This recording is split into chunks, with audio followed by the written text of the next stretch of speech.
Majority Report with Sam Cedar. The destiny of America is always safer in the hands of the people than in the conference rooms of any elite. Sam Cedar. They are unanimous in their hate for me, and I welcome their hatred. We must guard against the acquisition of unwarranted influence, whether sought or unsought, by the military-industrial complex. The Majority Report with Sam Cedar. Ever get the feeling you've been cheated?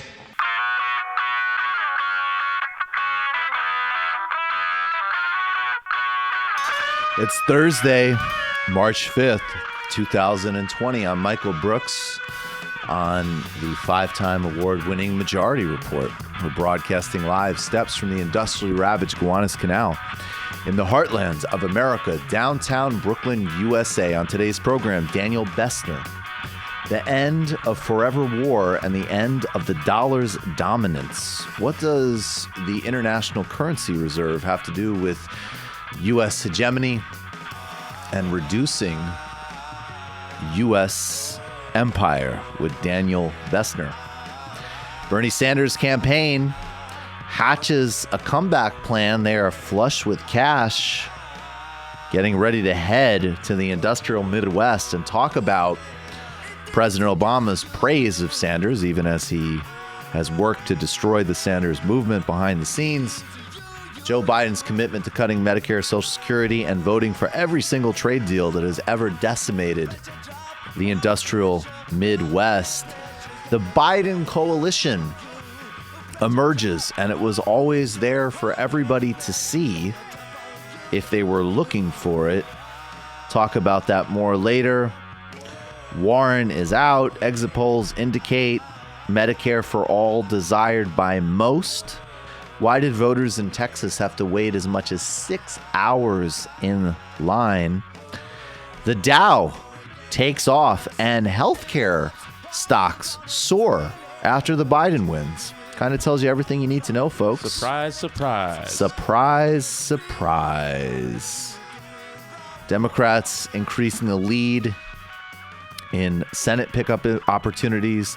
The ICC authorizes an investigation into possible war crimes in Afghanistan, which include allegations against U.S., Taliban, and Afghan U.S.-backed troops. Turkey and Russian, the Erdogan and Putin are set to meet as the next phase of the Syria crisis intensifies. All Brazilian opposition parties have finally come together to take on Jair Bolsonaro as President Lula gets person of honorary citizenship in Paris, France, and meets leaders across Europe, including on the right, Nicolas Sarkozy, who criticized the corrupt prosecution of Lula. And abortion rights had a surprisingly hopeful day at the Supreme Court. The House greenlights $8.3 billion for the coronavirus, even as LA County apparently is in a state of emergency. All that and much, much more on today's Majority Report. Folks, it's a two-person race for the Democratic primary. We have a choice between Bernie Sanders and Joe Biden. I'm not going to, I understand feelings are very high right now across the board. I do think feelings and, personal energy needs to be subordinate to a existential election and the bigger questions surrounding it. So I'm going to give you my analysis across the board, including things, frankly, that the Sanders campaign has done that I think are mistakes. But I do know that this is actually incredibly close. This is a marginal delegate count difference. The most significant state on Super Tuesday, by far, was California.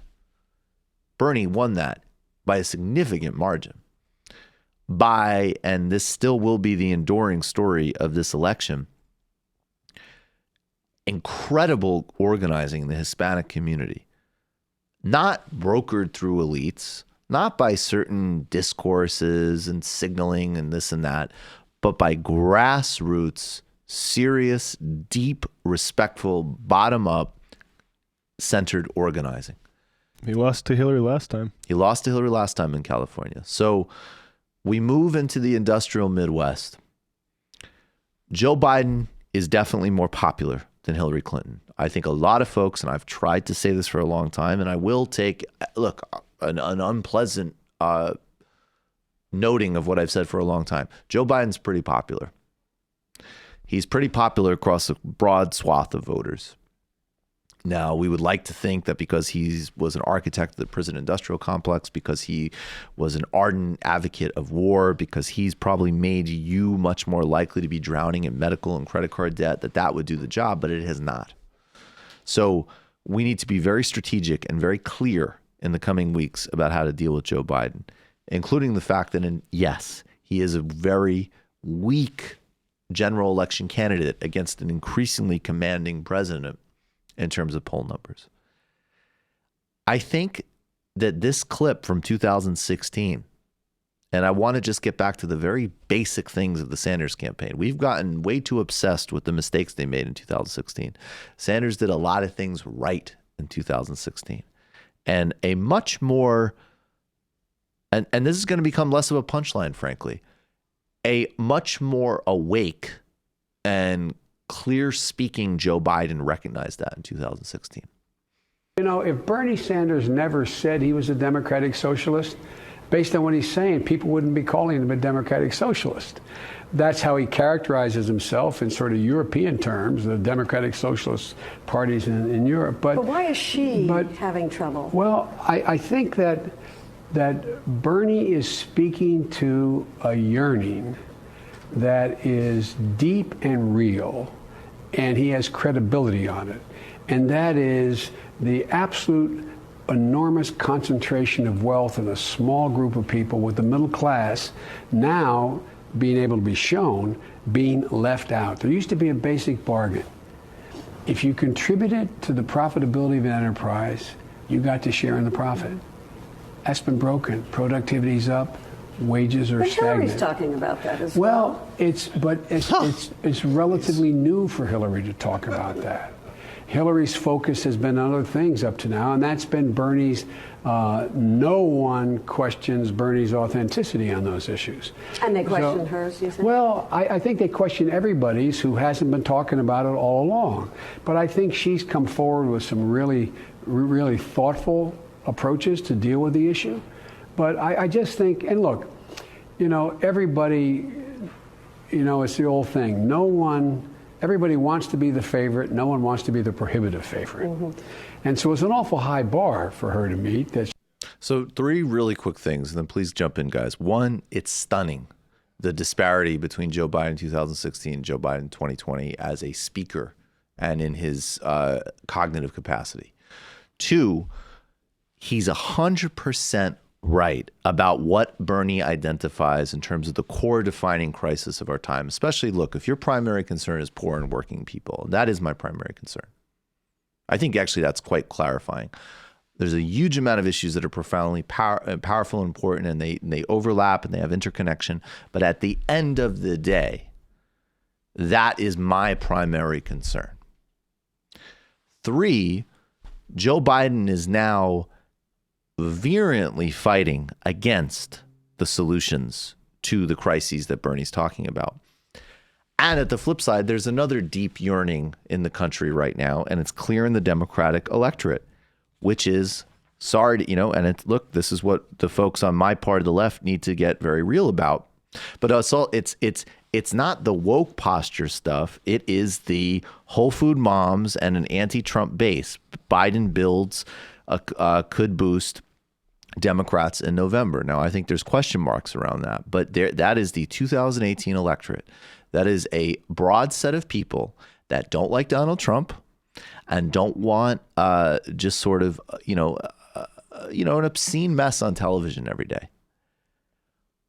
I think that the Bernie Sanders campaign, tactically and strategically, in this very specific regard,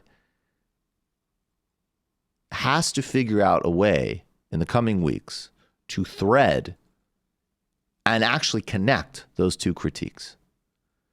We are going to be decent in the White House relative to Trump. Now, again, that doesn't mean we're not going to campaign, doesn't mean we're not going to critique other candidates, so don't misinterpret what I'm saying. But there isn't going to be, what repulses you about Trump is going to be taken care of, no matter what the media says. And that's going to be a hard push. And part of the context for all of this stuff that you don't like in this country right now that is exemplified by Trump is because of all these other problems that Joe Biden is not going to do a damn thing about. And they may not be of immediate concern to you, as suburban affluent voters say, but they connect and are inescapable from what you don't like. It's a tough task, but it's doable. Bernie has no one has more credibility than him on it. But we need to, and also as supporters, folks need to think very, very tactically. We've been way too indulgent of certain arguments outside of the Sanders framework, Sanders campaign, and way too dismissive and not cognizant of others. Do you guys have anything you want to jump in on that? Nothing particularly, only that it's a shame he didn't actually run for president in 2016 because he would have been much better than Hillary. If Joe Biden ran for president in 2016, he would be running for re-election right now. There's no doubt about it. I mean, I think Bernie absolutely would have. I think he definitely would have beat Trump in 2016, but Joe Biden would be president right now. And frankly, like that's a piece of information that low information voters think, right? Like that he would have won in 2016, and I think that's frankly as much. I mean, the Obama thing is also big too, but there's a lot of people who thought like I would have voted for Biden, but I left it blank because of Hillary. 100%. And I think that's 100%. It's tough. Absolutely. Is everything all right, guys?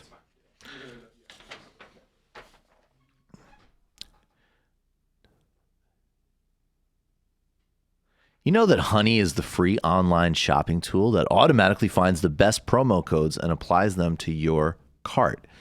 And you know how great it feels to save money. Well, saving with Honey feels even better than great. It's like boarding a plane and realizing you have an entire row to yourself. I actually had that last night. It does feel great.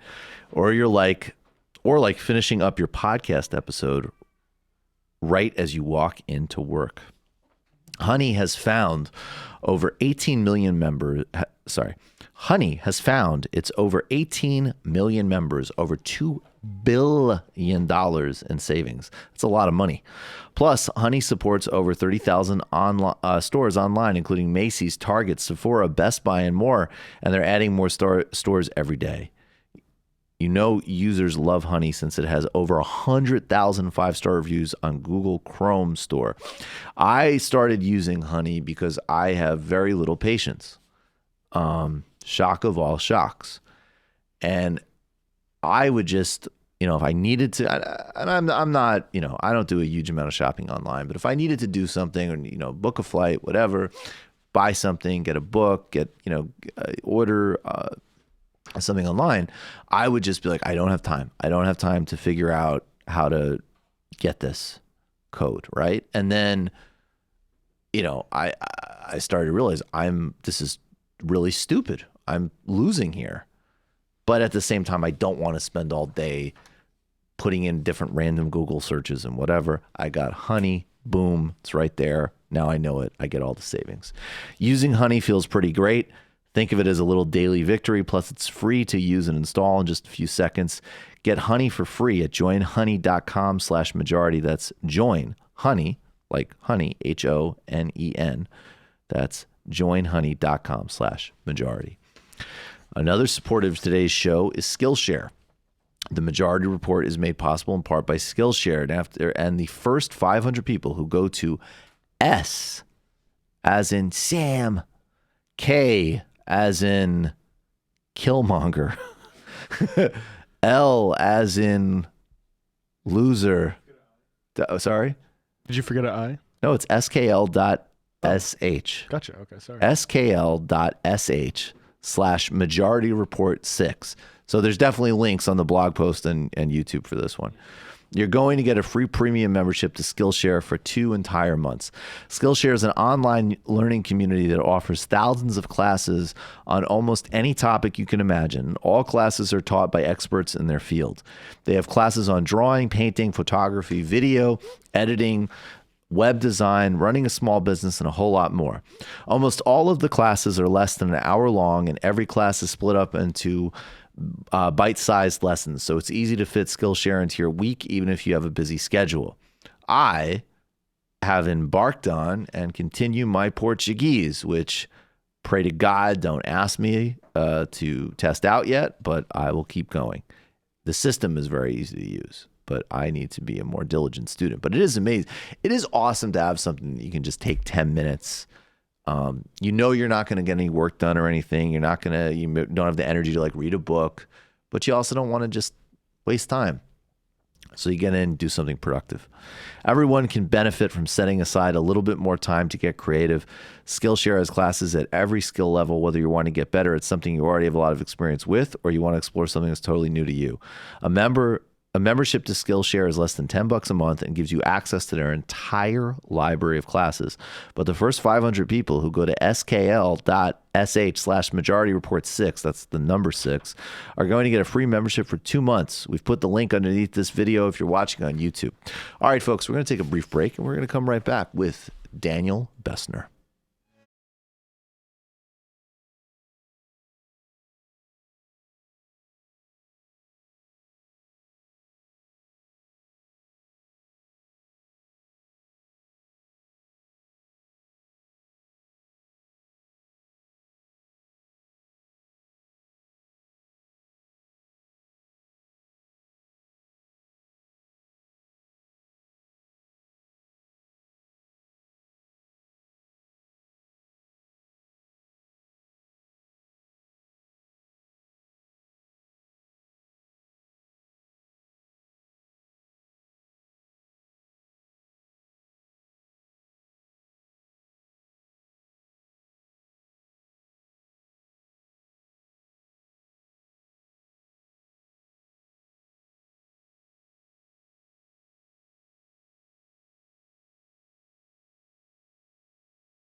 Welcome back to the Majority Report. Michael Brooks here. Joining us now is Daniel Bessner. He's a Pyle Professor of American Foreign Policy at the University of Washington.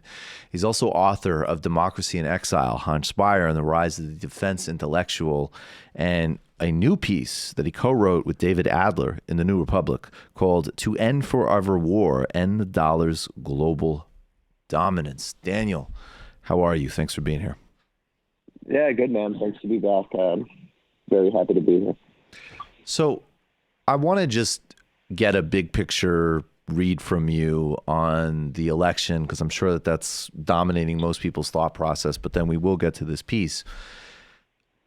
I always keep wanting to remind folks, and it is important, that it's an uphill battle. Obviously everything is kind of stacked against Sanders, and not just as a person, but really as a stand-in for the American working and underclass. And the class tensions are extremely clear, and it's terrifying and disgusting, but clarifying, which it should have been clarifying for a long time.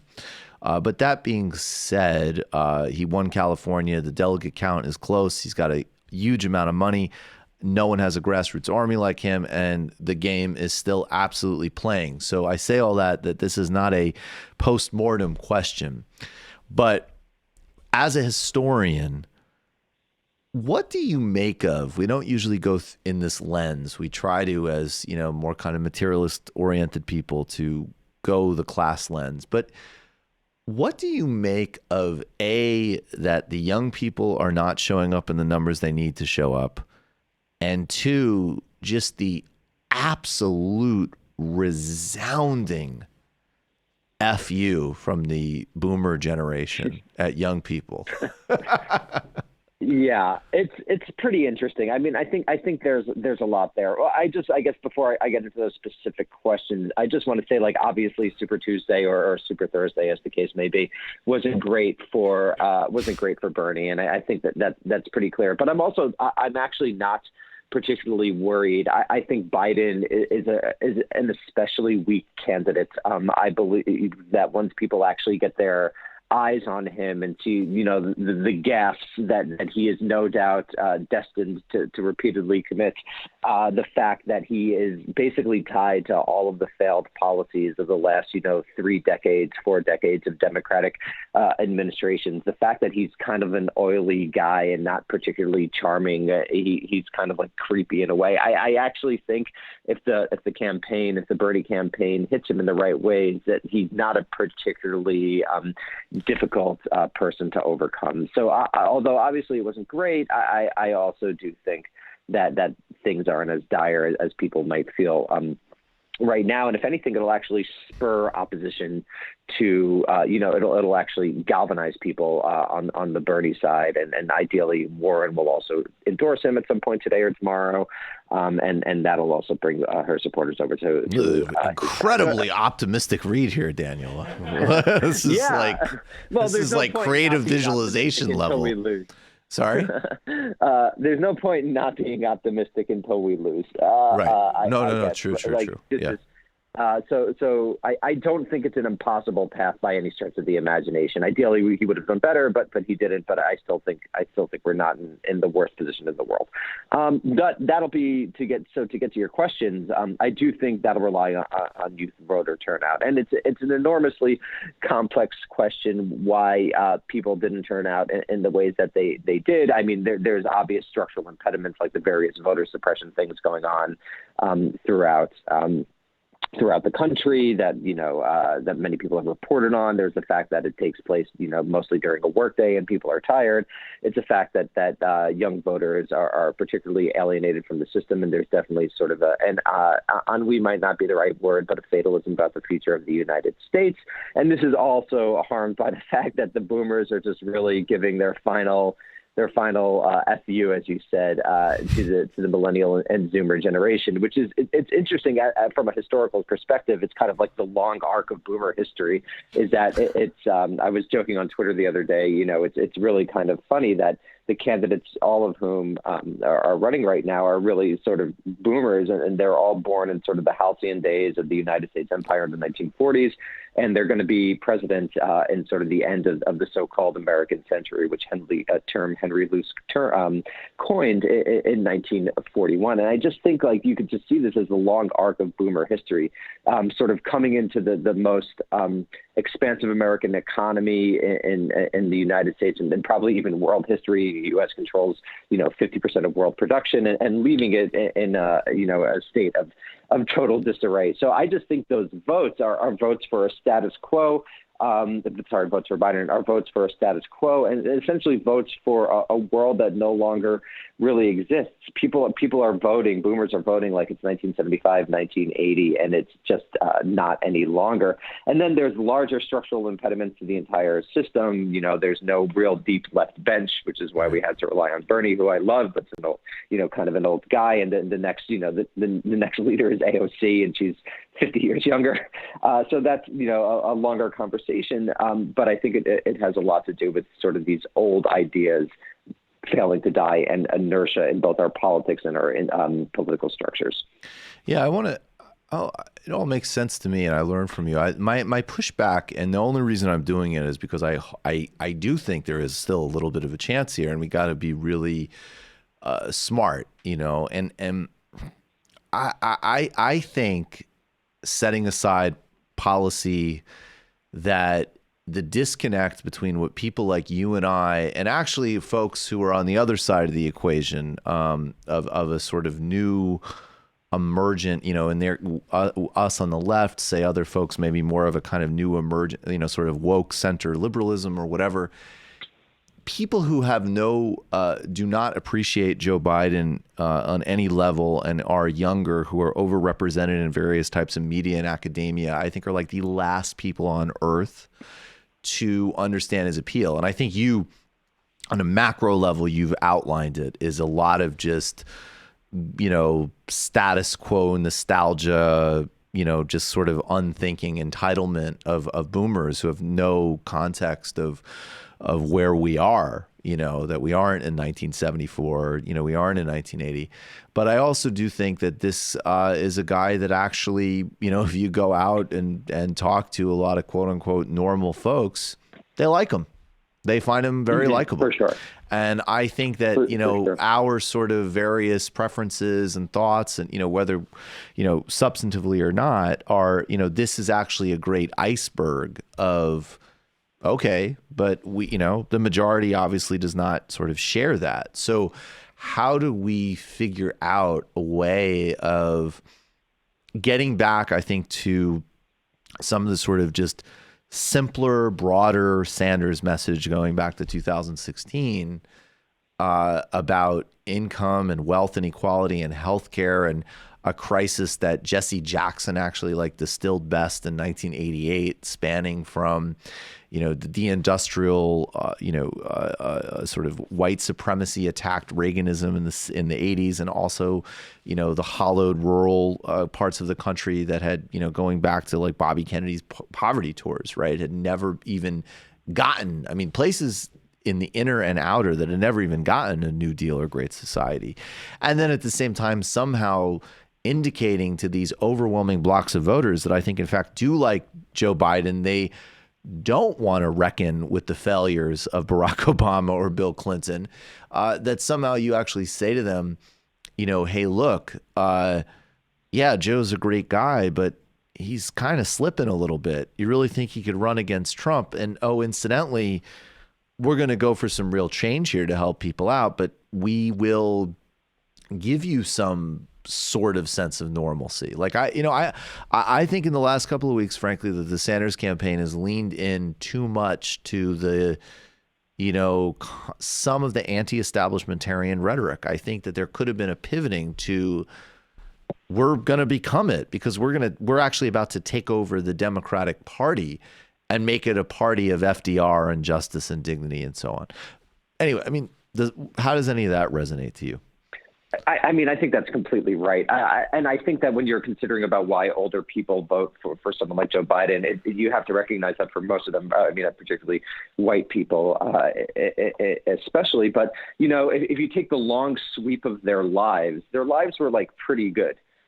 For a lot of them in the 60s, 70s, and 80s. Obviously not for people in the deindustrialized West or people who suffered the inequities of neoliberal capitalism, but a lot of Dem primary voters, it was decent. for them. So when they're voting for Joe Biden, they're not really, thinking of how a millennial or Zoomer would think, which is our lives have been pretty bad, all things considered on the macro level, and things don't look to get worse. So we're very much in favor of a change candidate, and they're very much not in favor of a change candidate. They want to sort of return to the status quo anti-Trump, which is essentially, and in my opinion, I think it's pretty clear at this point, this sort of embodied ideology of the resistance, right? The resistance is really just a return to like when things were quote unquote good under Barack Obama, and we would be at brunch now, democratic liberal idea. So I think what you're saying, to me at least, I'm not a political strategist, but to me that makes a lot of sense, which is in some way Sanders has to, transcend the dialectic of, on one hand, presenting himself as a true change candidate, which I believe is critical to the general election, the only way that anyone will possibly be able to beat Trump. But on the other hand, at this point in the primary, also presenting himself as sort of returning to, if not a status quo, at least a stability, someone that he could trust. And so I think that will also depend on beginning to release in the next few weeks, plans about who would be in his administration, what types of things that they would be supporting, perhaps even naming a vice presidential candidate that could kind of square that circle. Who that would be, I don't exactly know, but I think you've identified the problem beautifully, which is if Sanders is going to win this primary, he's going to have to take on this sort of resistance ideology in a meaningful way, as opposed to presenting himself as a total tear-down candidate, while in the general election kind of returning to this sort of total tear down, at least most of it, or at least call BS on what people are doing, candidate. And it's going to be tough, but I also do think, and I do think you're right, that people like Joe Biden, but I think if you really look at him for any amount of time, if there's any significant microscope under him, his weaknesses are so apparent. Maybe I don't want to believe that people could look at him and think that's a candidate who could possibly beat Trump, because he very clearly, at least in my opinion, maybe I'll eat these words, he very clearly has no chance of beating Trump. Trump is more clever. He's funnier. Right. He will destroy him on the debate stage. Joe will not be able to respond quickly. He will look out of it. He will look dowdy. And so I think it's kind of interesting to me, and someone should do, I think, a history of this. How is it possible that Joe Biden has emerged as a pragmatic candidate? And a lot of it has to do with sort of backroom party dealing, and this sort of ideology that we just talked about. But to me, he's very clearly not a pragmatic or realistic candidate. I agree. I think you're generally right. I think you're in a general election, that's mostly true. And I think if she would accept, I think it would be fantastic if Bernie Sanders would come out with Tammy Baldwin, who's a senator from Wisconsin. And I think that would be, if that move right now is possible, that would be really great. We'll get to I want to get to this piece, but the last question I have for you real quick on this theme, what do you make of the dynamic that if this works, and even if it doesn't work, by the way, like even if we still beat them and push it back, that clearly, and this goes back to, I underestimated the importance of Barack Obama intervening to kill Keith Ellison's chances as head of DNC. I mean, I certainly supported Keith Ellison, but at the time, I'll cop to it, I was shell-shocked. Trump is amassing this, horror show, and, Tom Perez is mediocre, but whatever. But however, that sort of, that level of aggression and coordination against any type of even modest reform from the Sanders wing, I think should have been taken as a very clear indication of the sort of fight back that they would get. Now, again, I think there's some things that Sanders campaign could have done differently, and we need to start and can do differently. And we need to start being a bit more, push them maybe a bit more. But that being said, I don't think much, because I think this is still top-down capitalist self-interest of a ruling class and a party that doesn't have any material concerns and opposes universal programs. They're willing to fight more effectively and strategically against Bernie Sanders than Donald Trump, all just to make sure that you don't have health care or a basic standard of living that has been achieved anywhere in the industrialized world. So that is the Democratic Party. People should be very clear about that contrast. And in light of that contrast, what do you make of the historical irony? And the dimension of the Republican Party that is driven by white identity politics and racism and xenophobia is very well established and already baked into the cake. But you loop back and you go to, Donald Trump actually slightly increased his margins with people of color over Mitt Romney. You have and I'll do the usual disclaimer of a horrible xenophobe and so on, like Tucker Carlson, doing infinitely more segments on his show that have to do with the actual economic conditions of America and the terror and immiseration of working people than you ever see on MSNBC or rarely see on MSNBC. You have a extreme rightist like Josh Hawley, who, is a very dangerous figure. Speaking very clearly on the danger of Silicon Valley as an example. The Republicans still have the contradiction between being an oligarch party that doesn't want any actual reforms towards redistribution. However, you are seeing a weird juxtaposition where at the highest levels of the Republican Party, along with the base appeals to racism and white identity politics, they are infinitely more real and honest and transparent, about the fact that America's life expectancies are declining, right? The Democratic establishment has been, it's been like sort of like woke Tom Clancy novels about Russia for 3 years, while these monsters are talking about what's actually happening in the country. What do you make of that sort of realignment of things? Sure. Well, I think there's a variety of ways to get to sort of what Tucker Carlson has been arguing.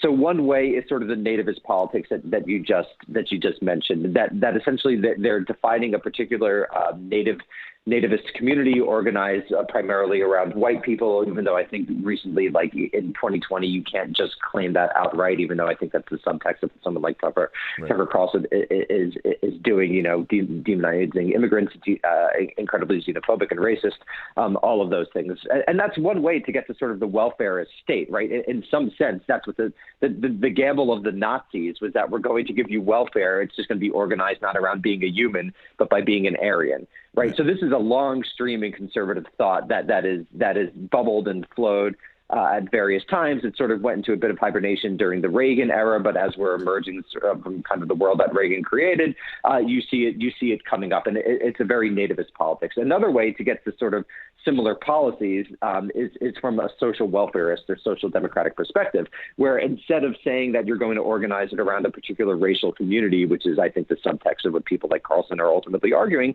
is you're just going to organize it around being, usually an American citizen, even though I think you and I would say that has to expand beyond that to include undocumented people living here and people who aren't necessarily citizens. Of course. But that's another way to get to the same position, which is sort of a humanistic perspective.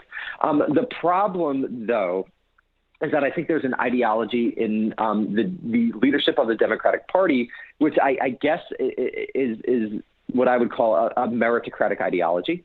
And it's sort of, someone put it on Twitter the other day, feudalism, like the aristocratic ideology was to feudalism, what the meritocratic ideology is to capitalism, in the sense that meritocracy justifies the existing socioeconomic structures as somehow just.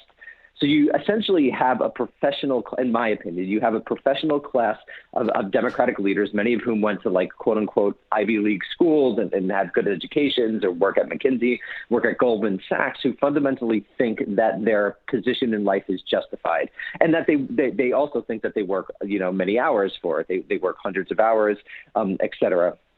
Et cetera. And so they believe that this world that they have is justified, and they've made an alliance with capital, of which they are fundamentally a part, to basically steal the or not steal the election. That's not what they've done. That's not accurate. But to basically ensure that someone like Joe Biden wins, who will defend their prerogatives.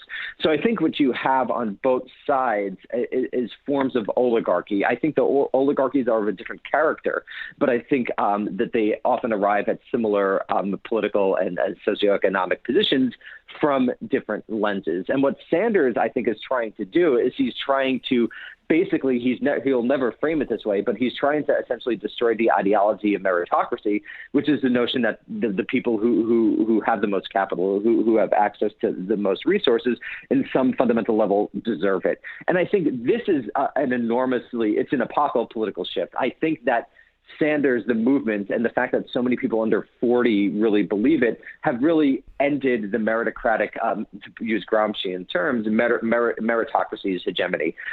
There's not a system really to replace it. I mean, I think that and you'll agree with this because this is kind of your idea about a cosmopolitan humanism needs to replace it. But I think that sort of the bubble of meritocracy has been popped and that we need to build something going forward. And even if in the worst case scenario, Bernie doesn't win, I don't think that genie is going to be put back in the bottle for a variety of reasons: climate change, inequality, and the fact that people under 40 didn't grow up in the Cold War, have fundamentally different value systems, don't quite have as much faith in capitalism due to a diversity of historical reasons.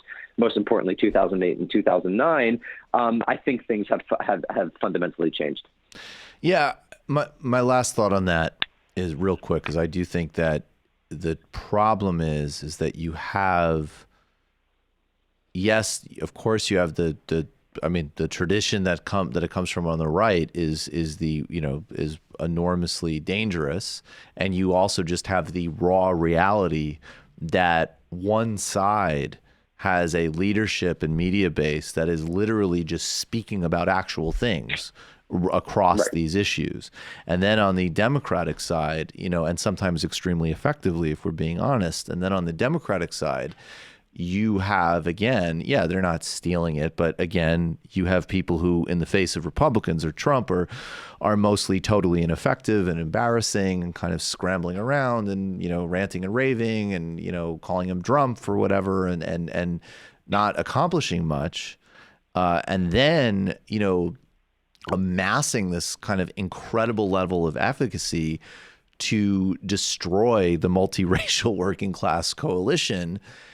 And then, the other thing that I would just put in a mix just as on a back burner to think about is I think, like, yes, of course, as a moral proposition, it includes as an example undocumented people. And we do need to have a cosmopolitan humanism to sort of be coupled with our socialism. I absolutely believe that. And I also think that there's, a certain subcultural tendency on the left that all of a sudden then becomes this whole other discursive method, which is, we need to demand, like, we got to get rid of borders. We have to do all of these things that come out of left field, including for, actually quite socially open and left and multiracial working members of a Sanders coalition that really are like very tiny, minute subcultural positions and discourses that then, because media, they have a disproportionate influence. And so then that becomes like, well, what's the relationship between making extreme statements and demanding that folks, conform to various things, some of which are substantively right, some of which are substantively wrong, some of which are just honestly just ways of discoursing that have pretty much nothing to do with anything real. They're just sort of cultural signifiers of certain types of education and reading habits. And the left has never done that. Yeah, and the left has never done that. And look, and I'll cop to even people on, look, on TMBS, I'm going to cover, the Cuban Revolution and complexify Castro. It's important. Do I think that, to win, is this exactly the right time to be, using that platform to educate the American public on Fidel Castro? Maybe not. I think we have to be. So it's not just like the stuff that I don't, all of the kind of, woke stuff that I really think is a problem. It's even including things, things that I have more substantive sympathy to. It's like, what is the relationship between all of this and actually figuring out, like, you're going up against the Death Star. How do you actually pull this off? But at any rate, no, sorry, go ahead. I think that's completely right. I mean, I think one thing, and I believe we've talked about this before, certainly in our lives, if not on air. I think that the left has never been particularly good in the United States for being at being strategic. And I think what essentially you're saying is that the left needs to be strategic about how it goes about spreading its message, and also recognize the fact that whether we like it or not, I think in 2020 and probably for the foreseeable future, the nation state itself is going to be the engine of socialist transformation. Right. I don't think we're anywhere near a transnational working class revolution. I don't think we're anywhere near a sort of supranational organization, even though if in my utopia, these are the things that I want. It's clearly not what's going on today. So I think that you absolutely need to be thinking strategically, and that's the most important thing, particularly in the type of pluralistic political system that we have in the United States, particularly in the fact that we have a presidential system with these two overwhelmingly enormous parties that are essentially not political parties in any meaningful sense. That's a conversation for another time, but are essentially huge agglomerations of interests that are like very difficult to organize politically. So I think you're exactly right. One thing that I would say, well, two things. First, Fox News is like way better than MSNBC and CNN. At least data shows that you're way more likely to vote Republican. There was a big paper in the American Economic Review from 2 or 3 years ago that analyzed Fox News and MSNBC and CNN, and like Fox News is very good at getting people to vote Republican in a way that MSNBC and CNN are not good at getting people to vote Democrat. And so there needs to be more analysis on that. But one of the major things that I think the right does in a way that far better than not the left, now I'm talking sort of about liberal mainstream media, is that they're able to like identify a real enemy. Right. So the right is able to identify enemies, and that they're able to organize their politics around enemies. Obviously, I think it's atrocious, the enemies that they identify, essentially the poorest and weakest members of society, immigrants, refugees, minorities, people of color, what have you. I obviously think it's disgusting, but it's a very good way to sort of organize your politics. The problem is that on the liberal side of the equation, again, not left, but sort of center left, centrist, is that they can't identify the enemy because the enemy is capital, and they're totally reliant on capital to basically fund everything that they do. And not only are they reliant on capital, but someone like Rachel Maddow believes in meritocracy. You know, she's the ultimate meritocrat. She's a Rhodes Scholar or something along those lines, right? So not only can she not identify the enemy, but she actually believes in the fundamental justifying ideology of the entire system. Right. Now, and then it becomes like literally, you know, and set aside whatever you think of this one way or another. But I mean, you know, the idea of Russia as being like the substitute is delusional. Yeah. Well, this is the problem. Yeah. I mean, it's classic Cold War playbook. It's that you don't look into what's actually going on in your country, which is why did Hillary Clinton lose? Because she was aligned with like the worst capitalist interests. People didn't like her for a diversity of justifiable reasons. Right. But you sort of locate this exogenous factor that's external to the United States. It's not a problem with our institutions or our politics or even our candidate. It's sort of this magic thing that comes from outside and sort of changes the entire election. And I'm not denying clearly Russia did something, but if I was going to create a causal list of reasons why Donald Trump won and why Hillary Clinton lost, Russia would probably not even be in the top 5, maybe not even in the top 10. I'm going to say that like Rastas who don't like Hillary on Facebook was not a major factor in the election. I'm just going to put that out there. Exactly. Yeah. But the reason that they do it is to justify their ideology, which is this sort of exceptionalist, meritocratic American capitalist ideology. And how the left challenges that, I mean, I don't know, but that's a generations-long project, and it'll be really tough. And also another reason that we really have to keep fighting on this, because, like, thank you, Bernie Sanders. I mean, that look, right? I have sure, you know, it's funny to always have to stipulate that you have criticisms of somebody, but it's just a world.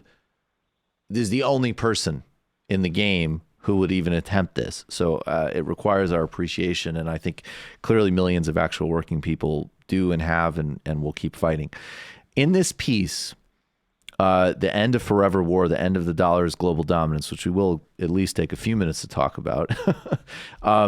You and David Adler start by reminding us of the assassination of General Soleimani several months ago.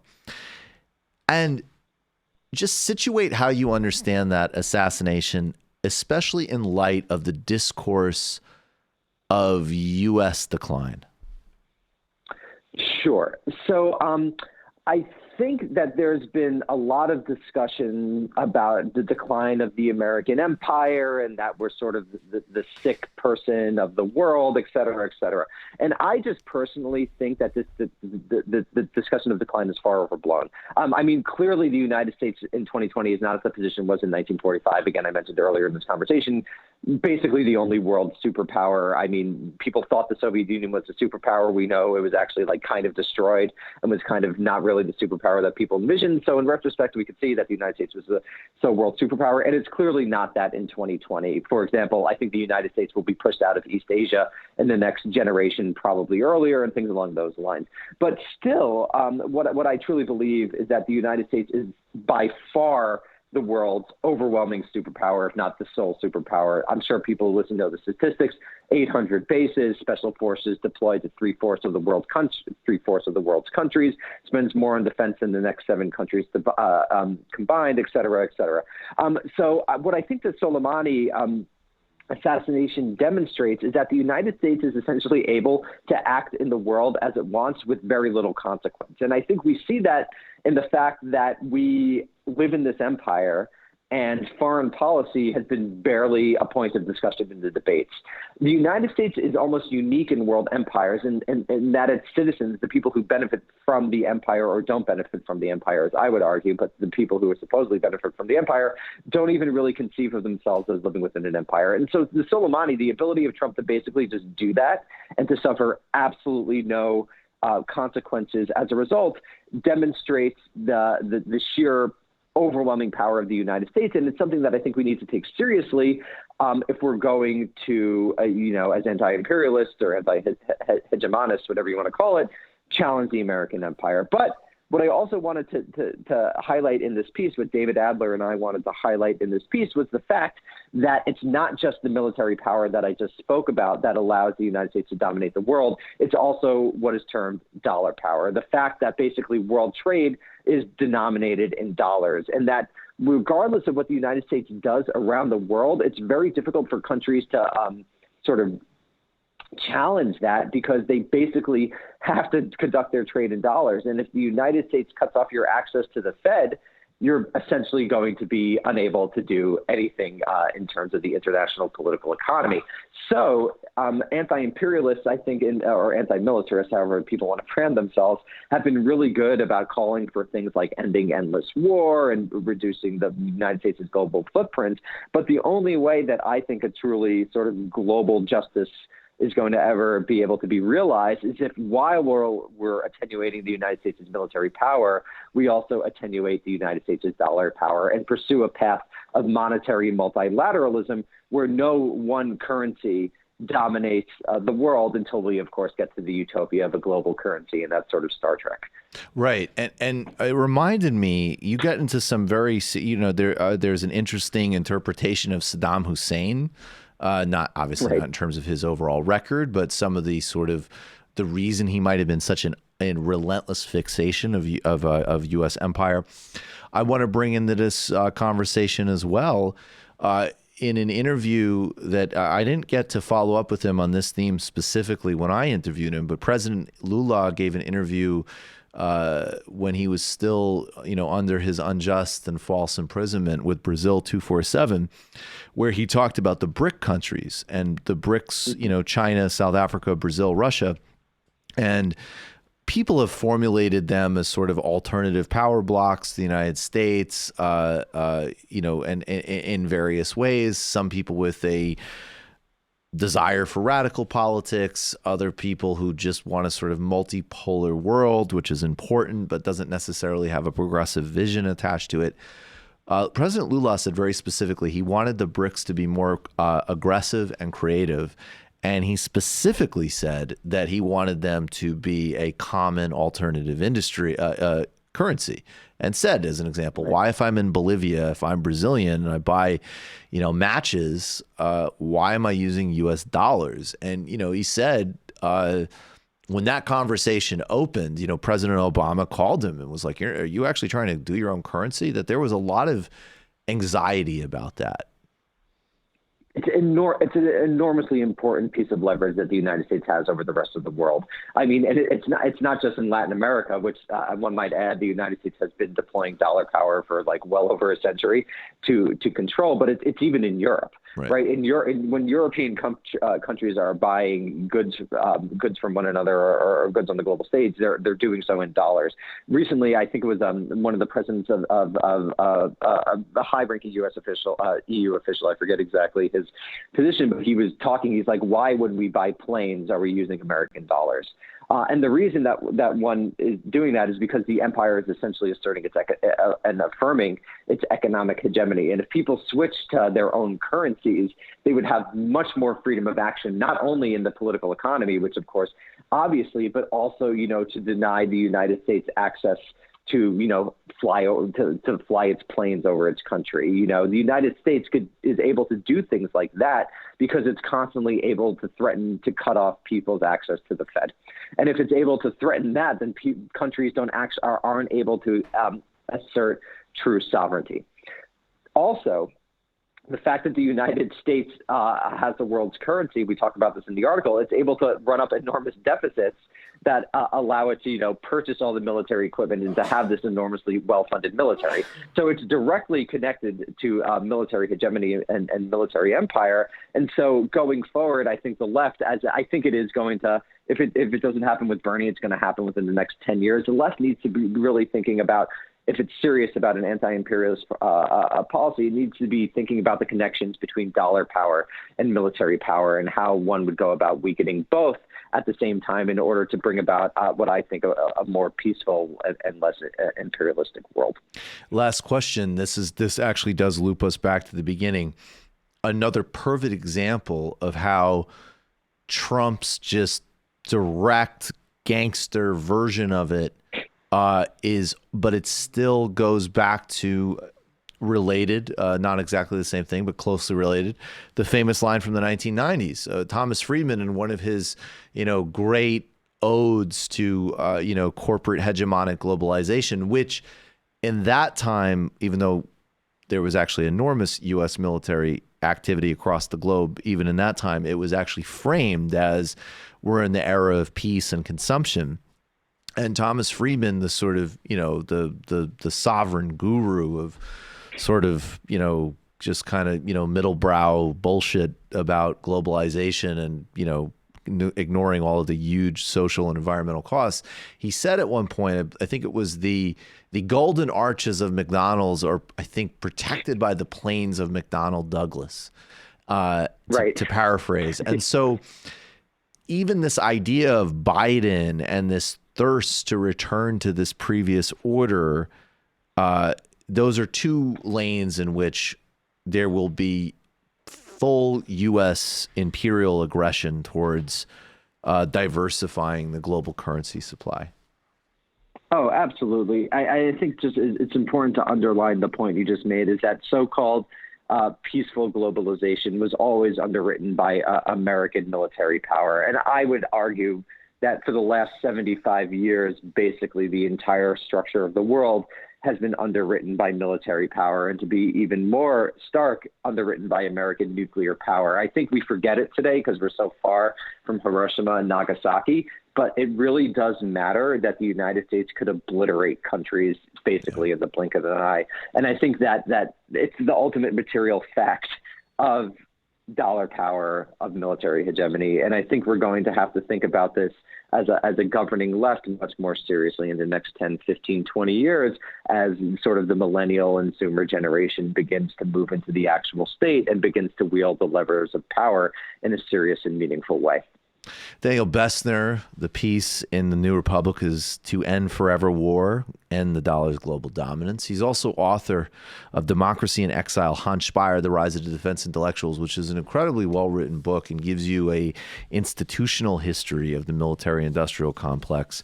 Also, check out on the Michael Brooks Show YouTube page, we released it for everybody, the illicit history of the Rands Corporation that we did with Daniel Bessner. If you haven't watched that yet, really interesting stuff. Daniel, as always, appreciate your time.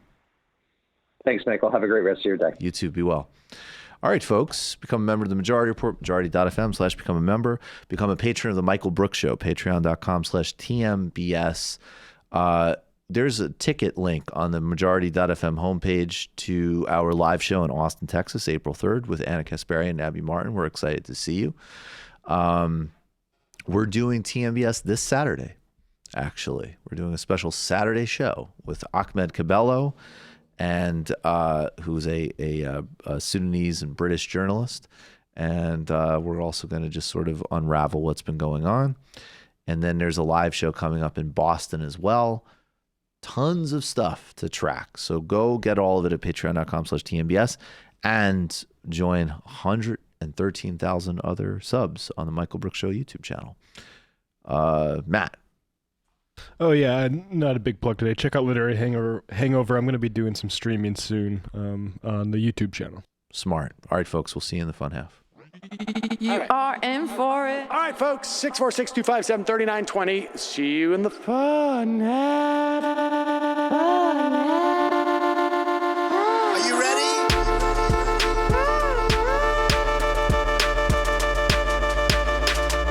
Who sent us this? Alpha males are back. Boys back. And the alpha males are back. Just as delicious as you can imagine. The alpha males are back. Boys back. And the alpha males are back. Just want to degrade the white man. Alpha males are back. I take all of it in my throat. Alpha males are back. Almost has what? The alpha males are back. You are a madman. And the alpha males are back. I am a total cunt.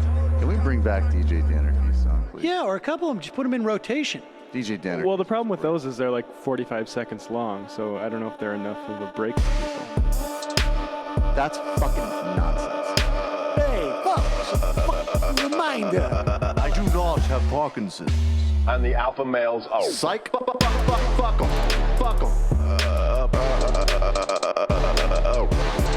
Almost has what?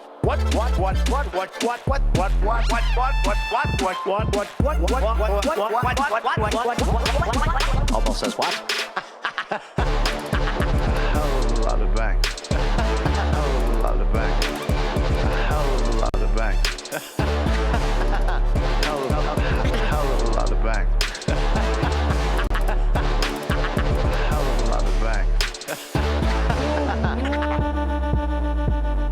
All lives matter. Have you tried doing an impression on a college campus?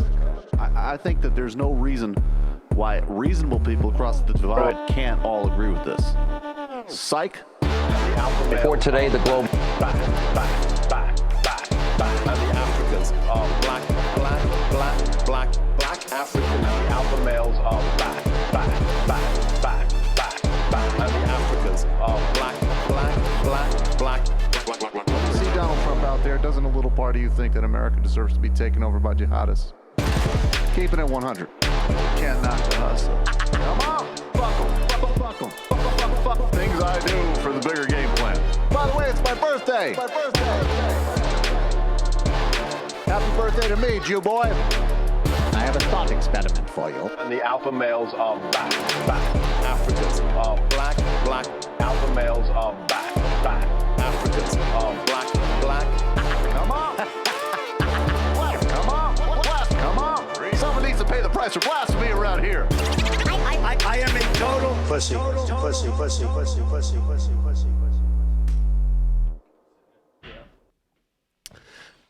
Welcome back to the Majority Report, folks. I'm the host, Matt Leck. Wow, was I really that late? Yeah, you were really that late. Today, we're taking all calls. No. Fake news. You could have stayed there. You want to take the wheel? Sorry about that, folks. Is it true? Has there been any announcement on any endorsements? I haven't seen any announcements. It's hard because Twitter does this thing now where they put old tweets at the top, and it's kind of making it difficult to determine what it is. But I don't think any decision. So we're. I mean, whatever. Well, we'll see. Obviously, I have my thoughts. Let's see. Let's take one call. You are calling from a 551 area code. Who are you? Where are you calling from? Hi, Mike. It's A Square. Hey, A Square. How are you? How are you? I'm good. Well, I wanted Oh, I'm glad to How are you? How was the? Well, we could be better after the beatings that we've gotten this week. But That you sure is got the to pick truth. yourself up. You got to pick yourself up. Two quick questions. Yes, please. Is the San Francisco show going to be on your Patreon site? Oh, which you mean the Austin show? I'm sorry. The I thought you were in LA. Oh, we're in recently. LA. No? Yeah. Maybe I have to see if I can get that from Nomi. Probably. Okay. I think so. I have a confession to make. I thought that I was a Patreon subscriber, and I realized recently that I wasn't, so I became one. Well, sorry about that. Please, thank you so much. I'm honored. Thank you. Welcome aboard. Thank you. I wanted to call because I think that I appreciate the way you started the show today because, to quote Idiot Bush, the strategery that is going to be required in the next, not even weeks, the next couple of days from the Sanders campaign is going to be, it's critical. They've run a good campaign. Faiz Shakir, right, is the campaign manager. Yeah, Faz. Yeah. Yes. So I heard him recently in an interview, and he had to acknowledge that the gelling of the centrists and the so-called moderates really took them by surprise. They had no plan for any of this. Right. And I think that they are scrambling to figure that out, coupled with the low youth turnout in some of these states. It's been a lot for this campaign to absorb, and I just wanted to put that out there for all of the people that are disappointed or would like Sanders to throw Warren completely under the bus right now, that the campaign is really trying to figure out how they pivot. I mean, I think you hit a critical point that I've heard Crystal Ball made, which is that this is not the time to talk about the Castro's success or failures of his regime, right? The positioning of Sanders within the FDR brand of liberalism and radicalism is going to be much more palatable to these people in the Midwest. And then this morning, to boot, like, we don't have enough bad news, the governor of Michigan endorsed Biden. And so, we knew that was coming. That was coming. Yeah. May I just say, I think actually you'd be a really good person for me to sort of articulate some of my thoughts about the Warren dynamic with, because because like Jamie, I have love for her, but I understand that strategically, I mean, it's just been a disaster, not only for her campaign, but also she's impacted the Sanders campaign. So go ahead. Yeah, so I think that there's a couple of different things going on here with the Warren dynamic. And partially, some of it is very, very narrow conversations in shows like this and online. And from the very beginning, I have both thought it was just foolish and I guess been annoyed by the idea that two people are running against each other. So you run a campaign and you differentiate. And this idea that, and it was always only one way, because the whole subtext of Warren's campaign was, I mean, there's a reason that she's running, which is that she's saying that she's better.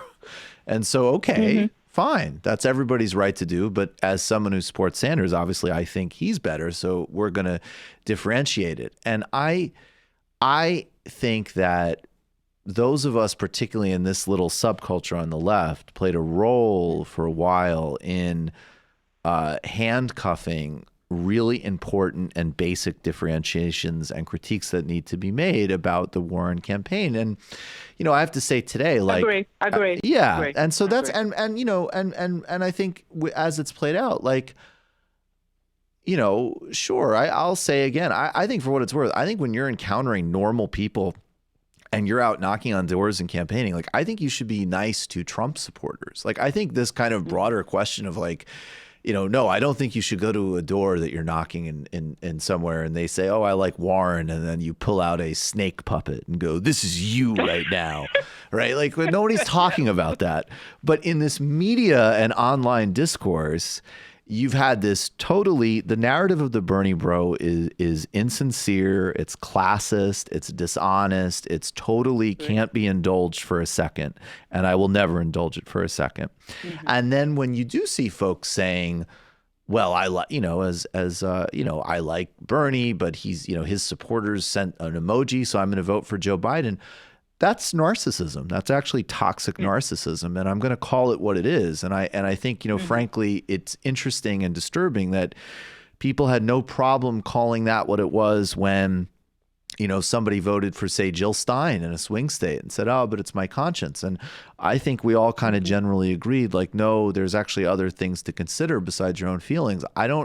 So I just have the same principle. I think just because Warren supporters have more social capital doesn't mean I'm going to apply the same principle. Voting for her when she cannot win and if you care about policy, blocking Sanders is an act of narcissism, period. So, and I think the bigger picture is that the paradox of the Sanders campaign so far is that they have been, in some areas, totally unwilling to, again, not attack, not run vicious ads, but just say like, hey, we're different than Warren.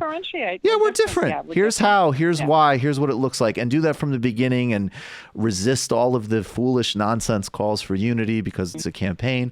And then on the other hand, spend 10 months talking about FDR.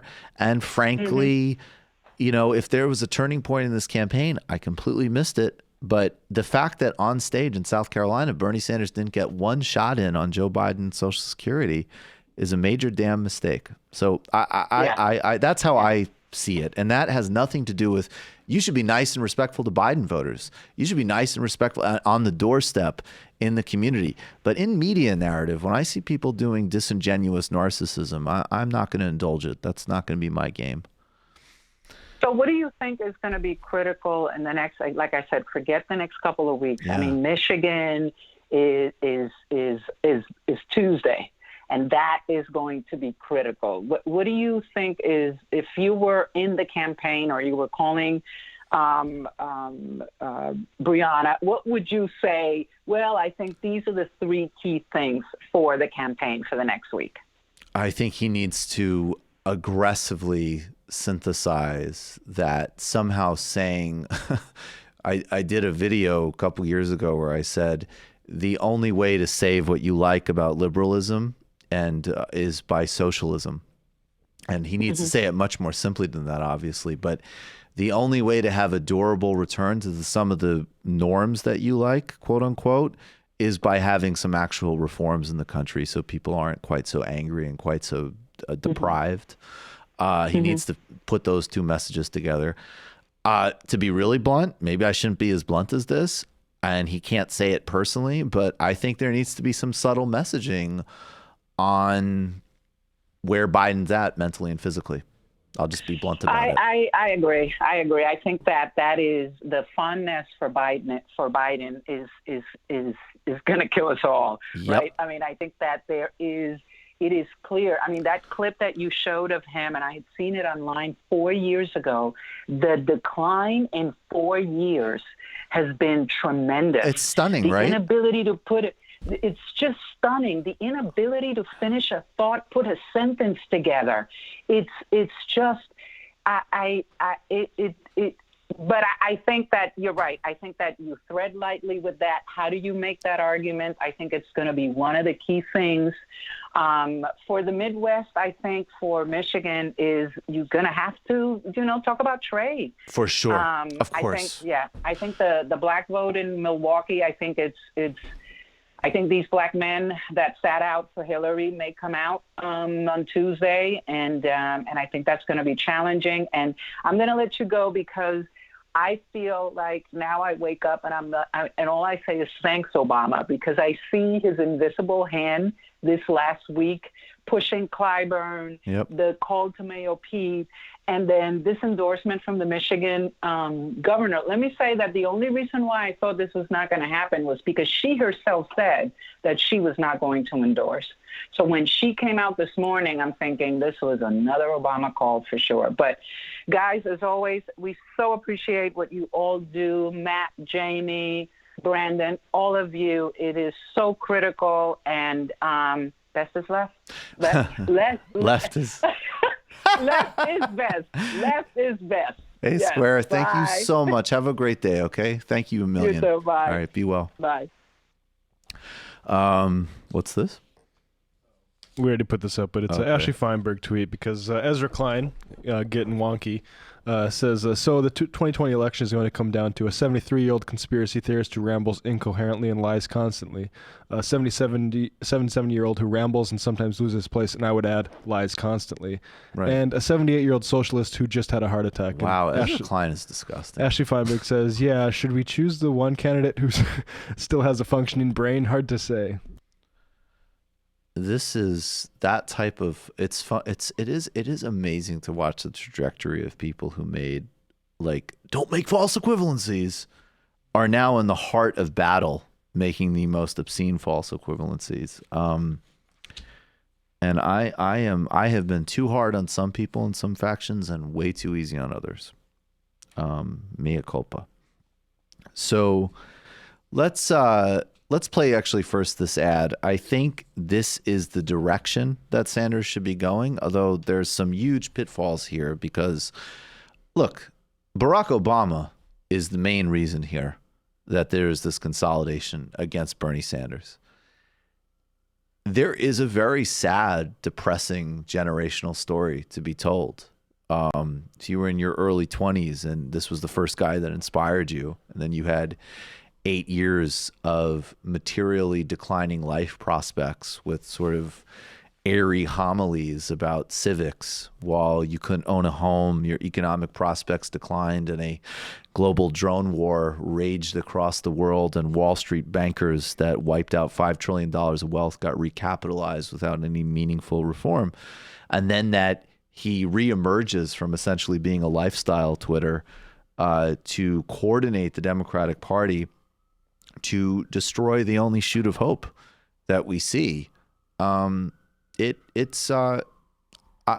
always called for a strategic approach actually to Obama. He's extremely well liked. He's obviously a historical figure by definition. He has a lot of appealing personal qualities. I mean, we're not talking about somebody like Hillary Clinton here. But let's be honest. I mean, it was an atrocious administration on any number of issues. And Joe Biden is an embodiment of the deterioration of that party. He could have re-energized it entirely, and instead what we're left with is Joe Biden 4 years after he left office as the standard bearer for the party. In a truly declined mental state. So the reason I'm concerned, I think Bernie should be doing, I think they should have been doing, frankly, this approach for several months. I'm glad they're doing it now, but I think this is maybe, I love it. I mean, I'm totally into it. It might be on the border of being so blatant that it encourages Obama to formally endorse Biden, which is my only concern. At least it would make Obama shit or get off the pot. Yeah, exactly. But this is fun. Bernie is somebody who has the virtue of saying exactly what he believes, great authenticity, great passion, and is fearless. Bernie served on the Veterans Committee and got bills done. I think people are ready for a call to action. They want honest leadership who cares about them. They want somebody who's going to fight for them. And they will find it in Bernie. That's where I feel the burn. I'm Bernie Sanders, and I approve this message. Should have been doing this for months. They should have been doing this for months.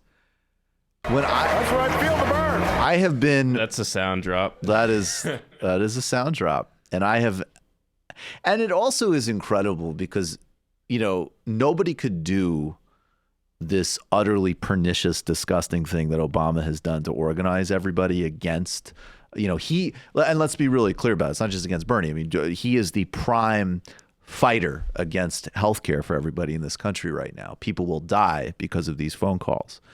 So it's absolutely obscene. But it's so interesting that, like, the Democratic Party is so devoid of, like, competence and charisma and emotional intelligence that, like, Hillary Clinton could not even just say it's utterly in my self-interest to say a few nice things. Right? Like, Obama's the only one who has that capacity. And this is what you're voting for if you're voting for Joe Biden. This is David Frum. Some people were quite excited about David Frum. David Frum, you're familiar with the litany, but we have to repeat it every time because nobody else will. He wrote The Axis of Evil speech. He spent the 1990s. He wrote a book, I believe it was called An End to Evil, where he talked about computer tracking of Palestinians.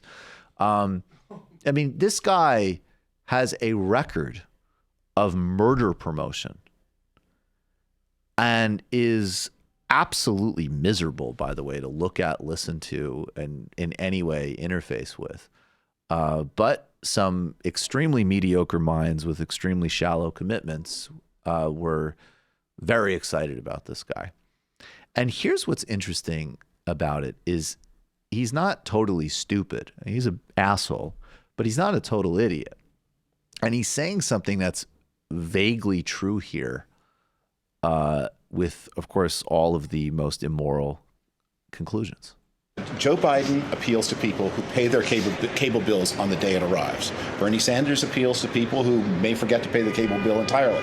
And the first group, they're both equally morally worthy, but the first group are more reliable. So we know that he already is trying to catch himself there. And Bernie does not appeal. Joe Biden appeals to the people who own the cable company who are gouging you.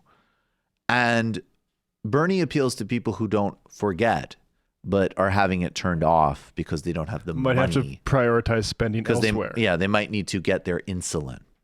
This is the mindset. And part of the reason I get so pissed is stuff like that is not an abstraction to me. Like, I know, very specifically, I know what it means that, like, okay, this is the choice, and is there a meal or not, right? Not like, hey, man, I forgot the cable budget because I was listening to Grateful Dead, man. Like, it's disgusting. This is the wealthiest country on earth, and we have 60, 70%, certainly half the population in some form of overwork and immiseration or complete underemployment and disregard. And that's all these people can talk about is it's the same...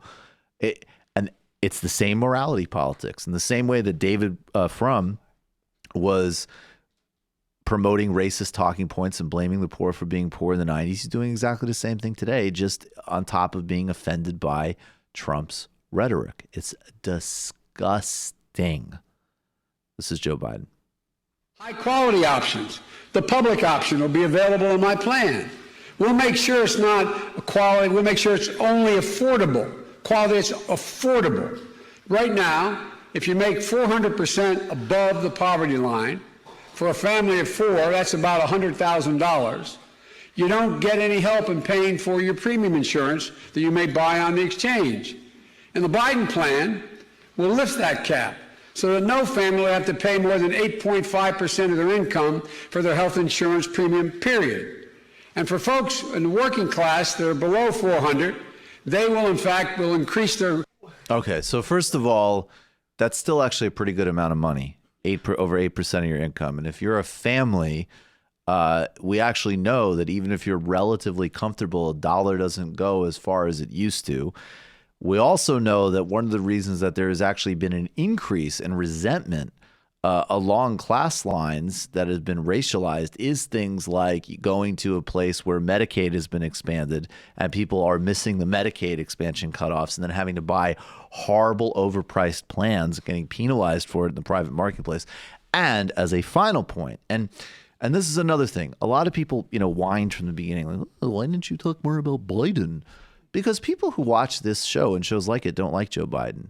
That's why we were critiquing someone like Andrew Yang, Who cares if like no, Andrew Yang is not a subject that needs to be covered as much for 65-year-olds watching on CNN. That's just silly. People in this universe, this is what they're concerned about. But I will say, and they were concerned about Warren. That's why Warren needed to be critiqued. That's why and so on. Maybe if she doesn't endorse Bernie, some people will finally think it's okay to slightly criticize her, whatever that emotional hang-up is. But that being said, I mean, if you're watching this and you happen to be somebody who's just all of a sudden stumbled across left-wing YouTube and you're kind of like lean Biden, first of all, I'd like to say hi, you, one person. Is this somebody that you think can handle himself? Forget just even the debate stage with Donald Trump. Getting interviewed every night. Getting rapid-fire questions. Just listen to that syntax and what he's doing there. He is not equipped to run for president. I'll do the queen clap emoji. He is not mentally or physically equipped to run for president.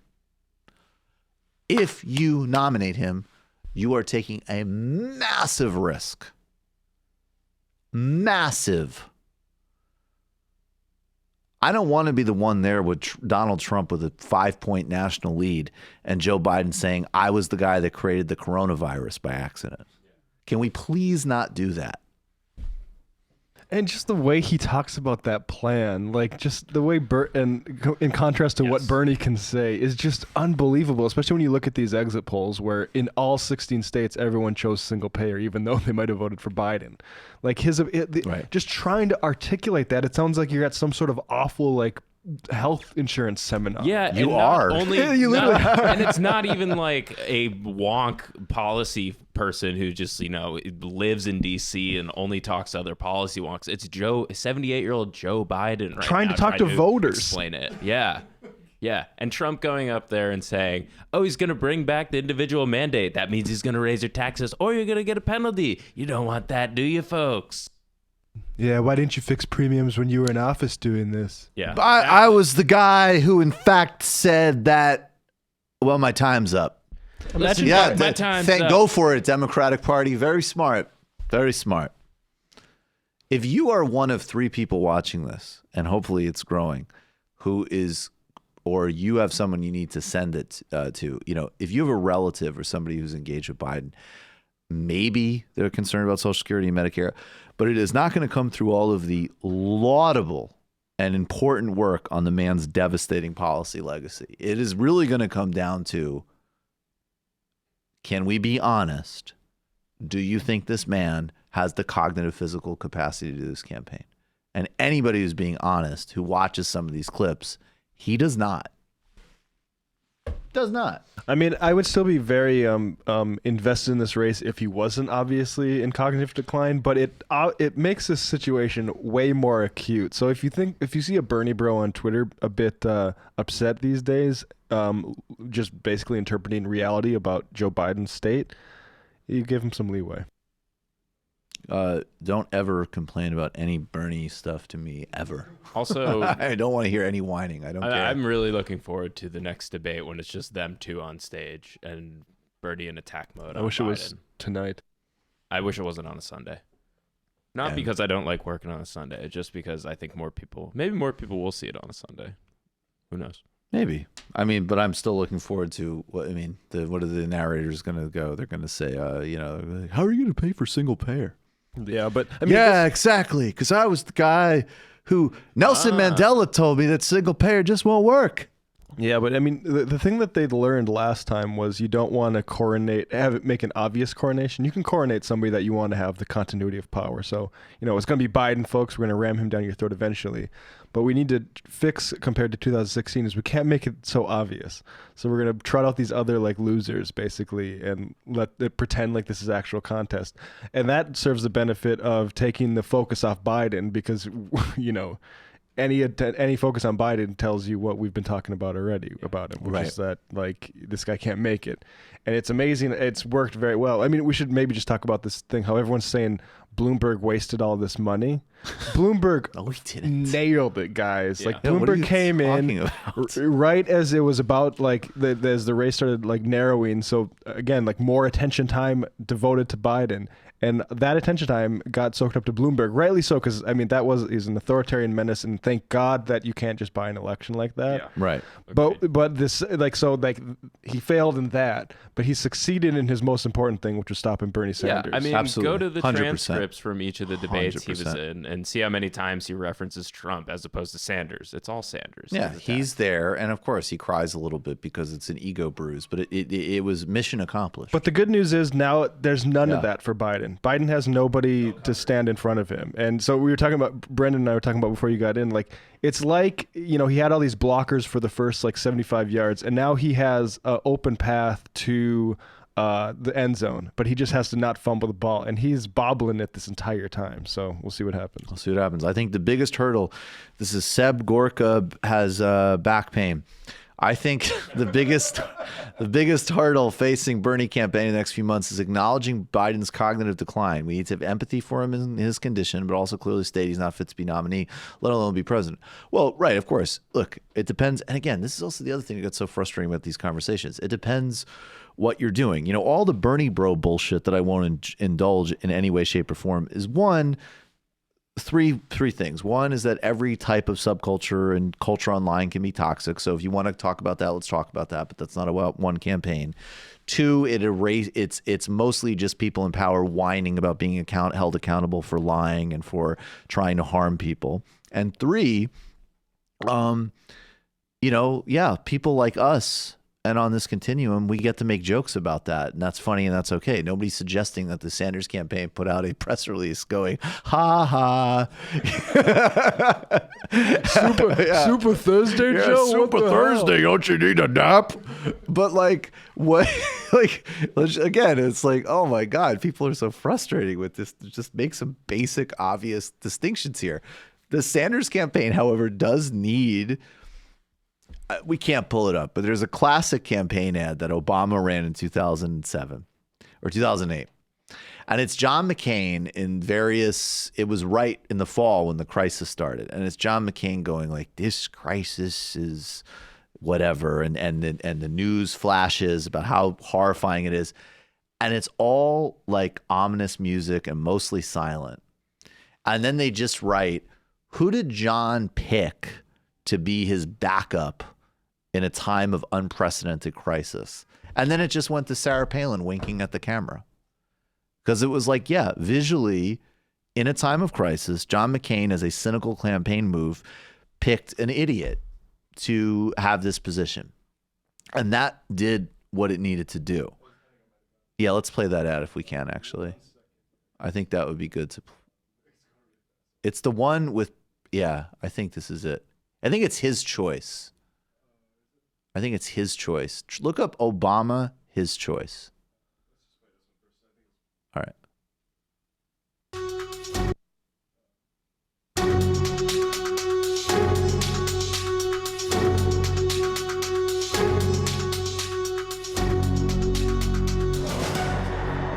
Our economy, I think, still, the fundamentals of our economy are strong. Look up, try his choice. That's what it's called. I'm almost certain, and we should actually play that. So in a similar vein, they need to do ads where it's an ad about how Joe Biden has fought for every single trade bill that has destroyed Michigan, as an example. And you include in that ad some lines of Joe Biden thinking that NAFTA is his niece. All right, let's play this. And you do have to watch this, guys, because I guess it's not. So this is John McCain. I'm going to be honest. I know less about the economics than I knew about military and foreign policy issues. The issue of the economy is not something I've understood as well as I should. This is John McCain. It's all pictures of all McCain quotes. I have to rely on a vice president that I select on expertise on economic issues. His choice? ? Sarah Palin winking. This is the type of ad. That's how they need to do it, with just visually showing and have plausible deniability. But you need to make an ad. They should all be about Biden's trade record. I think that's the closest to an issue That is something people pay attention to, maybe his bankruptcy bill. And then cut it with Joe Biden does not make sense. Okay. What was Did you see it? Can I see that, please? Let's play Make Micah Laugh with Donald Trump tweets. Okay. Okay. Oh my God. Yeah, I saw this will always work.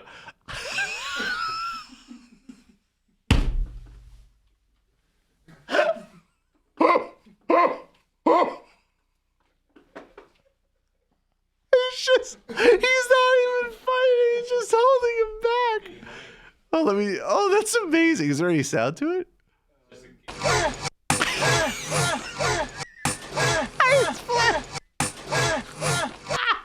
Some Spaceballs. Oh my God. He walked right into that one. I mean, as we were talking about boomers and everything, voting against, the future generations. Seeing this right after that, I was like, oh, we're just going to die with GIFs of boomers posting to each other. I mean, this is how the world ends. Like, you look at how well the, what is that called? Like rasterizing? Rotoing of Trump's head onto it. It actually like changes, it looks at him. Yeah, there's coronavirus going on, and he's posting literally fucking Mini Mike, you're easy. I don't know. I mean, Trump's like election night analysis of Bloomberg and Warren was more clear-eyed and serious than plenty of people who identify on as the left, which was disturbing. Okay, I'm sorry. Oh my God, that's the hardest I've laughed since Thursday. All right, let's take a call before we go to how Trump is handling Corona versus doing that. Let's have at least a stopgap in between those things. You're calling from a 408 area code. Who are you? Where are you calling from? Hi, I'm Sarah. I'm in Indiana right now. Hi, Sarah. What's on your mind? I just want to. Hi. I want to preface this by saying, in my opinion, electoral politics is pretty much a waste of time and energy, and we'll never actually have a president that challenges American hegemony in a meaningful way, practically by the definition of the office.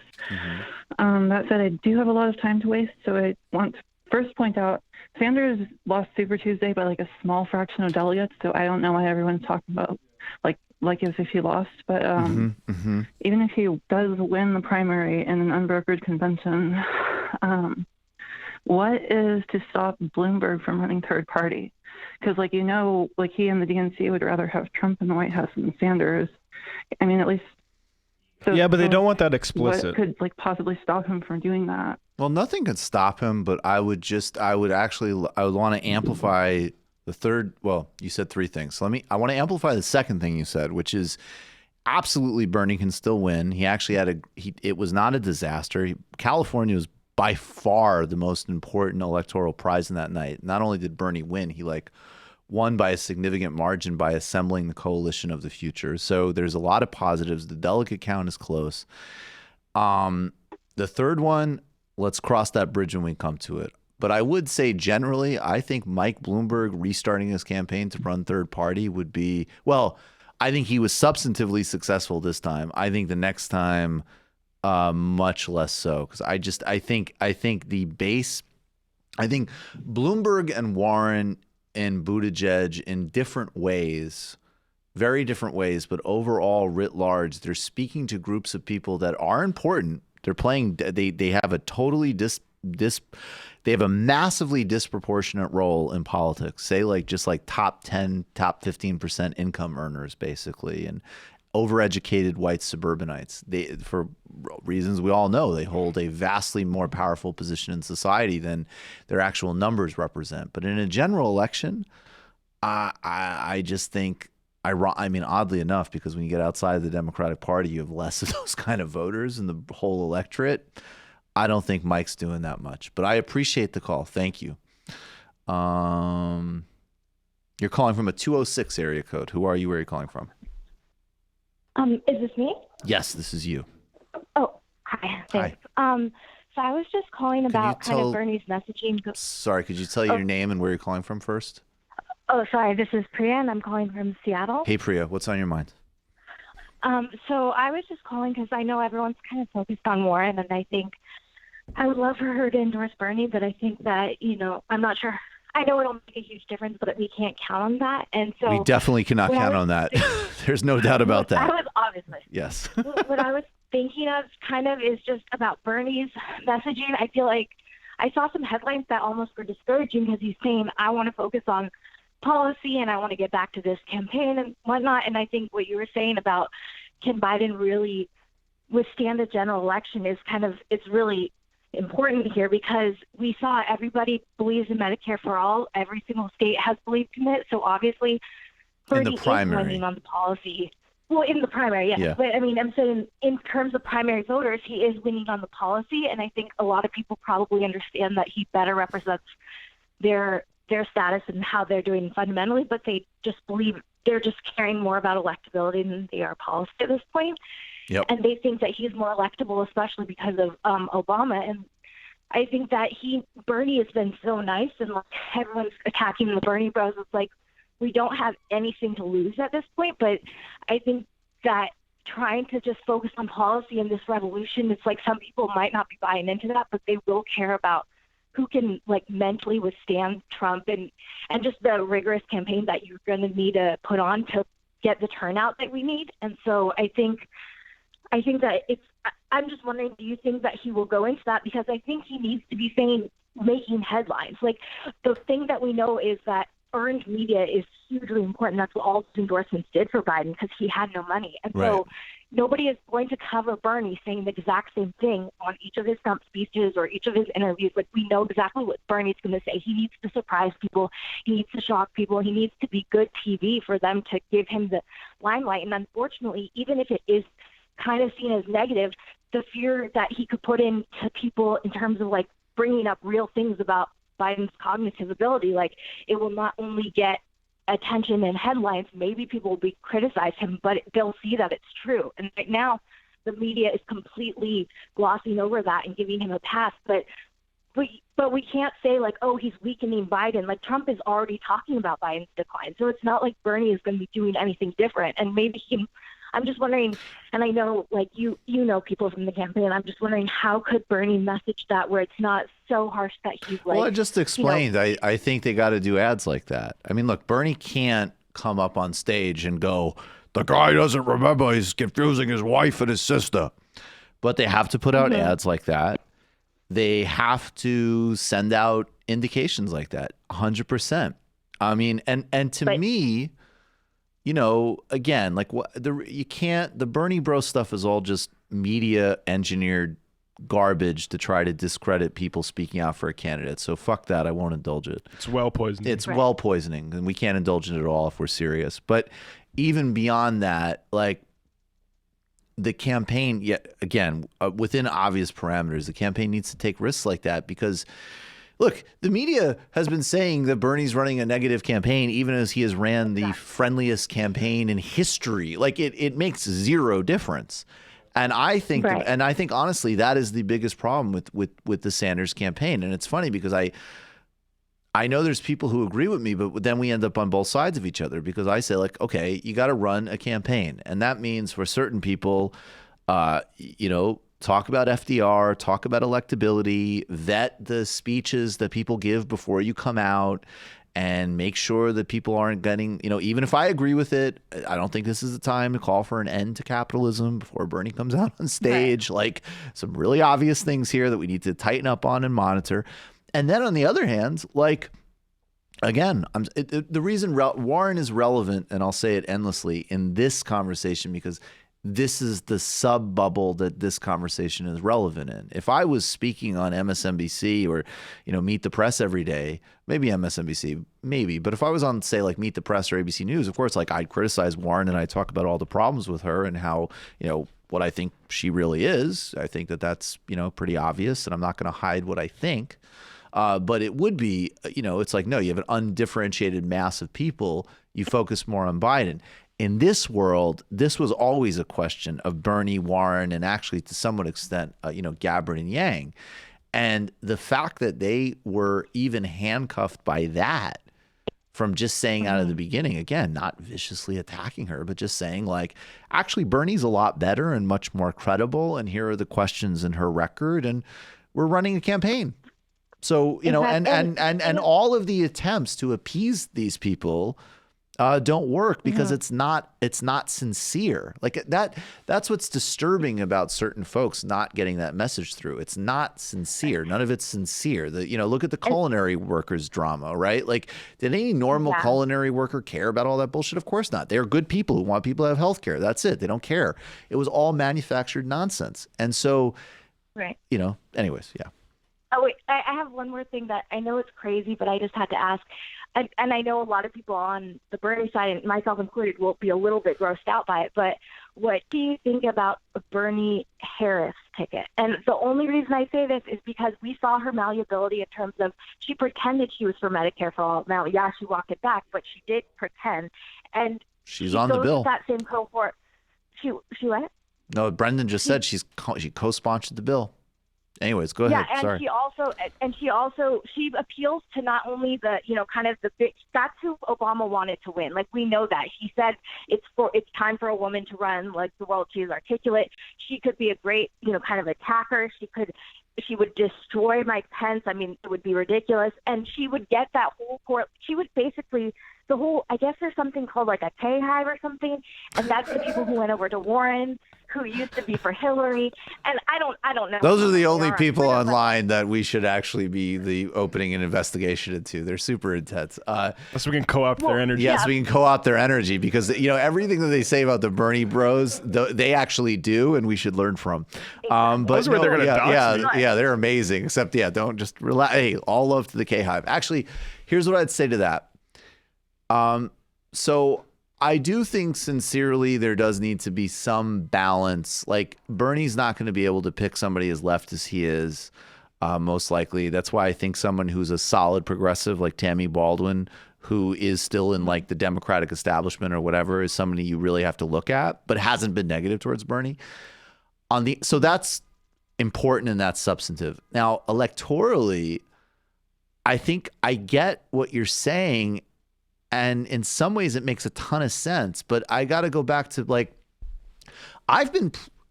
me be blunt. Like, I've been fairly right about a fair amount of these things in the campaign. I've obviously, I've been, been overly optimistic about Sanders at certain times, but Biden, Warren, O'Rourke, I've called, but Harris, I was so wrong about because I really thought she was going to be way more powerful, way more effective. So the question I have about Harris is, we all see on paper why she would be good, and her obvious appeals, separate from her record, which we would have to deal with. That's very serious, and that has to matter. But at the end of the day, she totally failed with a huge amount of she had all the wins at her back. So that would be my question mark. Well, my thing is more about kind of pacifying that wing and kind of, having her give the whole, basically what Biden was to Obama, but in the reverse. And she gives you that kind of no, I understand. I get the logic. I think, and again, the other thing I would say is I think the problem is that we have to realize, here's how I would say. All these other quote unquote wings are actually really small, as evidenced by the fact that they don't have much actual votes. The actual conflict is between Bernie Sanders and the Democratic Party as a corporation, almost as a network of high value, deeply self-interested people looking out for their class interests. So to me, yes, it could get a little bit of a sugar shot, but I don't think it's going to it's certainly not going to make any difference from the establishment war against Bernie, because they're thinking about their taxes. They're thinking about their business contracts. They're thinking about their consulting companies. This is just raw self-interest, right? And that's not going to be changed. And then as far as the voters go, it's Harris and Warren are the two most the presence that they have in media and social media does not track with who's voting in the real world. They just don't actually represent, and particularly Harris. Harris represented no votes. She didn't even make it to the contest. Right. On the other hand, if we had more time, I don't know, maybe you could convince me. I'm not totally opposed to that idea, but I think I have other arguments, but I'll leave that for okay, yeah. I just wanted to get your opinion, and if you're open to it, that's at least something. And I like Tammy Baldwin, but she doesn't have the name recognition, and the fact that Harris is pretty much all media driven is huge because Bernie needs the media. But the media is never gonna. You can't make call. But I'm telling you, the media will not. It doesn't matter, right? Like that. I think that's what I'm trying to convey. It will give them a day, maybe a few maybe an hour or two. You can pacify the party with a pick like that, but I don't think you can pacify the You can media. pacify parts of the party institutionally with someone actually like Baldwin, who represents geographically something way more important. He already won California without any of her help, but the Midwest is hugely important. MSNBC and CNN might do 5 minutes of, well, that's cool, and they'll just turn on her. She failed. She's desperate. She wants to be. They hate Bernie Sanders, and part of it is personal, and part of it is style, but mostly it really is like it is class interest. It's not like different stories. It's in different narratives and different whatever. They don't want their power threatened. I just think that the voters have very clearly are with Bernie, like no matter what, and so. They just took their directive right now from, Obama basically getting everyone to signal. But I just think that if there's anything that can at least, stymie some of that criticism, it would be helpful. But at the same time, I think Tammy Baldwin's the one. I think Tammy Yeah. Baldwin's the play for that, and I hope he would do that if he can. Thanks so much for the call. I appreciate it. All right, Donald Trump is we're talking with Sean Hannity, and he's got some strategy for dealing with the coronavirus. You remember fireside chats and how those were spoken about as far as pacifying a nation? Well, here we go. Report today, the global death rate at 3.4%, and a report that the Olympics could be delayed. Your reaction to that? Well, I think the 3.4% is really a false number. Now, this is just my hunch. But based on a lot of conversations with a lot of people that do this, because a lot of people will have this and it's very mild. They'll get better very rapidly. They don't even see a doctor. They don't even call a doctor. You never hear about those people. So you can't put them down in the category of the overall population. Do you think the World Health Organization considered that sort of dynamic? No. In WHO totally this corona flu. Or virus. So you just can't do that. So if, we have thousands or hundreds of thousands of people that get better just by, sitting around and even going to work, some of them go to work, but they get better. And then when you do have a death, like you've had in the state of Washington, like you had one in California, I believe you had one in New York, all of a sudden it seems like 3 or 4%, which is a very high number, as opposed to a fraction of 1%. But again, they don't know about the easy cases because the easy cases don't go to the hospital. They don't report to doctors or the hospital in many cases. So I think that number is very high. I think the number, personally, I would say the number is way under 1%. Now, with the regular flu, we average from 27,000 to 77,000 deaths a year. Who would think that? I never knew that until 6 or 8 weeks ago. I asked that question. I said, how many people die of the flu? You keep hearing about flu shot, take your flu shot. But I said, how many people die of the flu? And they said, sir, we lose between 27,000 and, somewhere in the 70s. I think we went as high as 100,000 people died in 1990, if you can believe that. But a lot of people, regardless. I think it averages about 36,000 people a year. So I said, wow. And that's wow. a percentage that's under 1% very substantially. So it'd be... Very substantially. It's under, so the WHO, because they don't consider the easy cases where somebody, might just go to work. The death rate, I love the idea of some bureaucrats. Where's the WHO's in Geneva? Yeah. Just some UN, doctors from it really does have that. Look, I don't know much about the WHO, but it obviously does important work.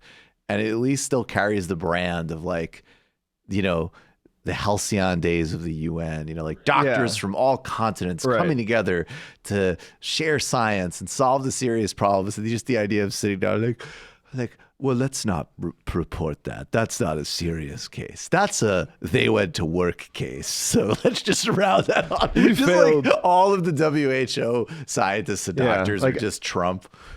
Just like some doctor from Bangladesh is like, well, first of all, don't include that. That's a not serious case. That's one where they went to work and it was probably okay. Oh, you fools were considering the not. One of the other WHO goes, the unbelievable thing is that a lot of people die from the flu, which, you know, is tremendously underrated in a certain sense. They're watching it. Significantly less than of 1% of the less serious cases, we said.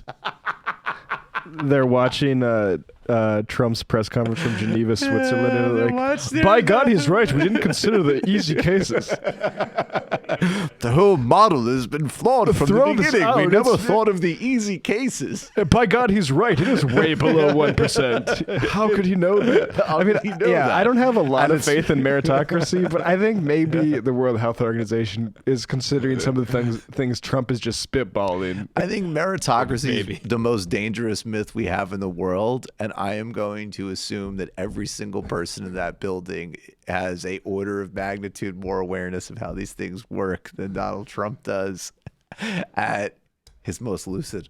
I don't mean to be alarmist about this at all, but like the idea that this is going on Fox News and they're just letting him spout this to their viewers who are absolutely orders of magnitude more at risk from dying from this, to say like, oh, well, Trump said it's not that big a deal. It's actually less than 1%.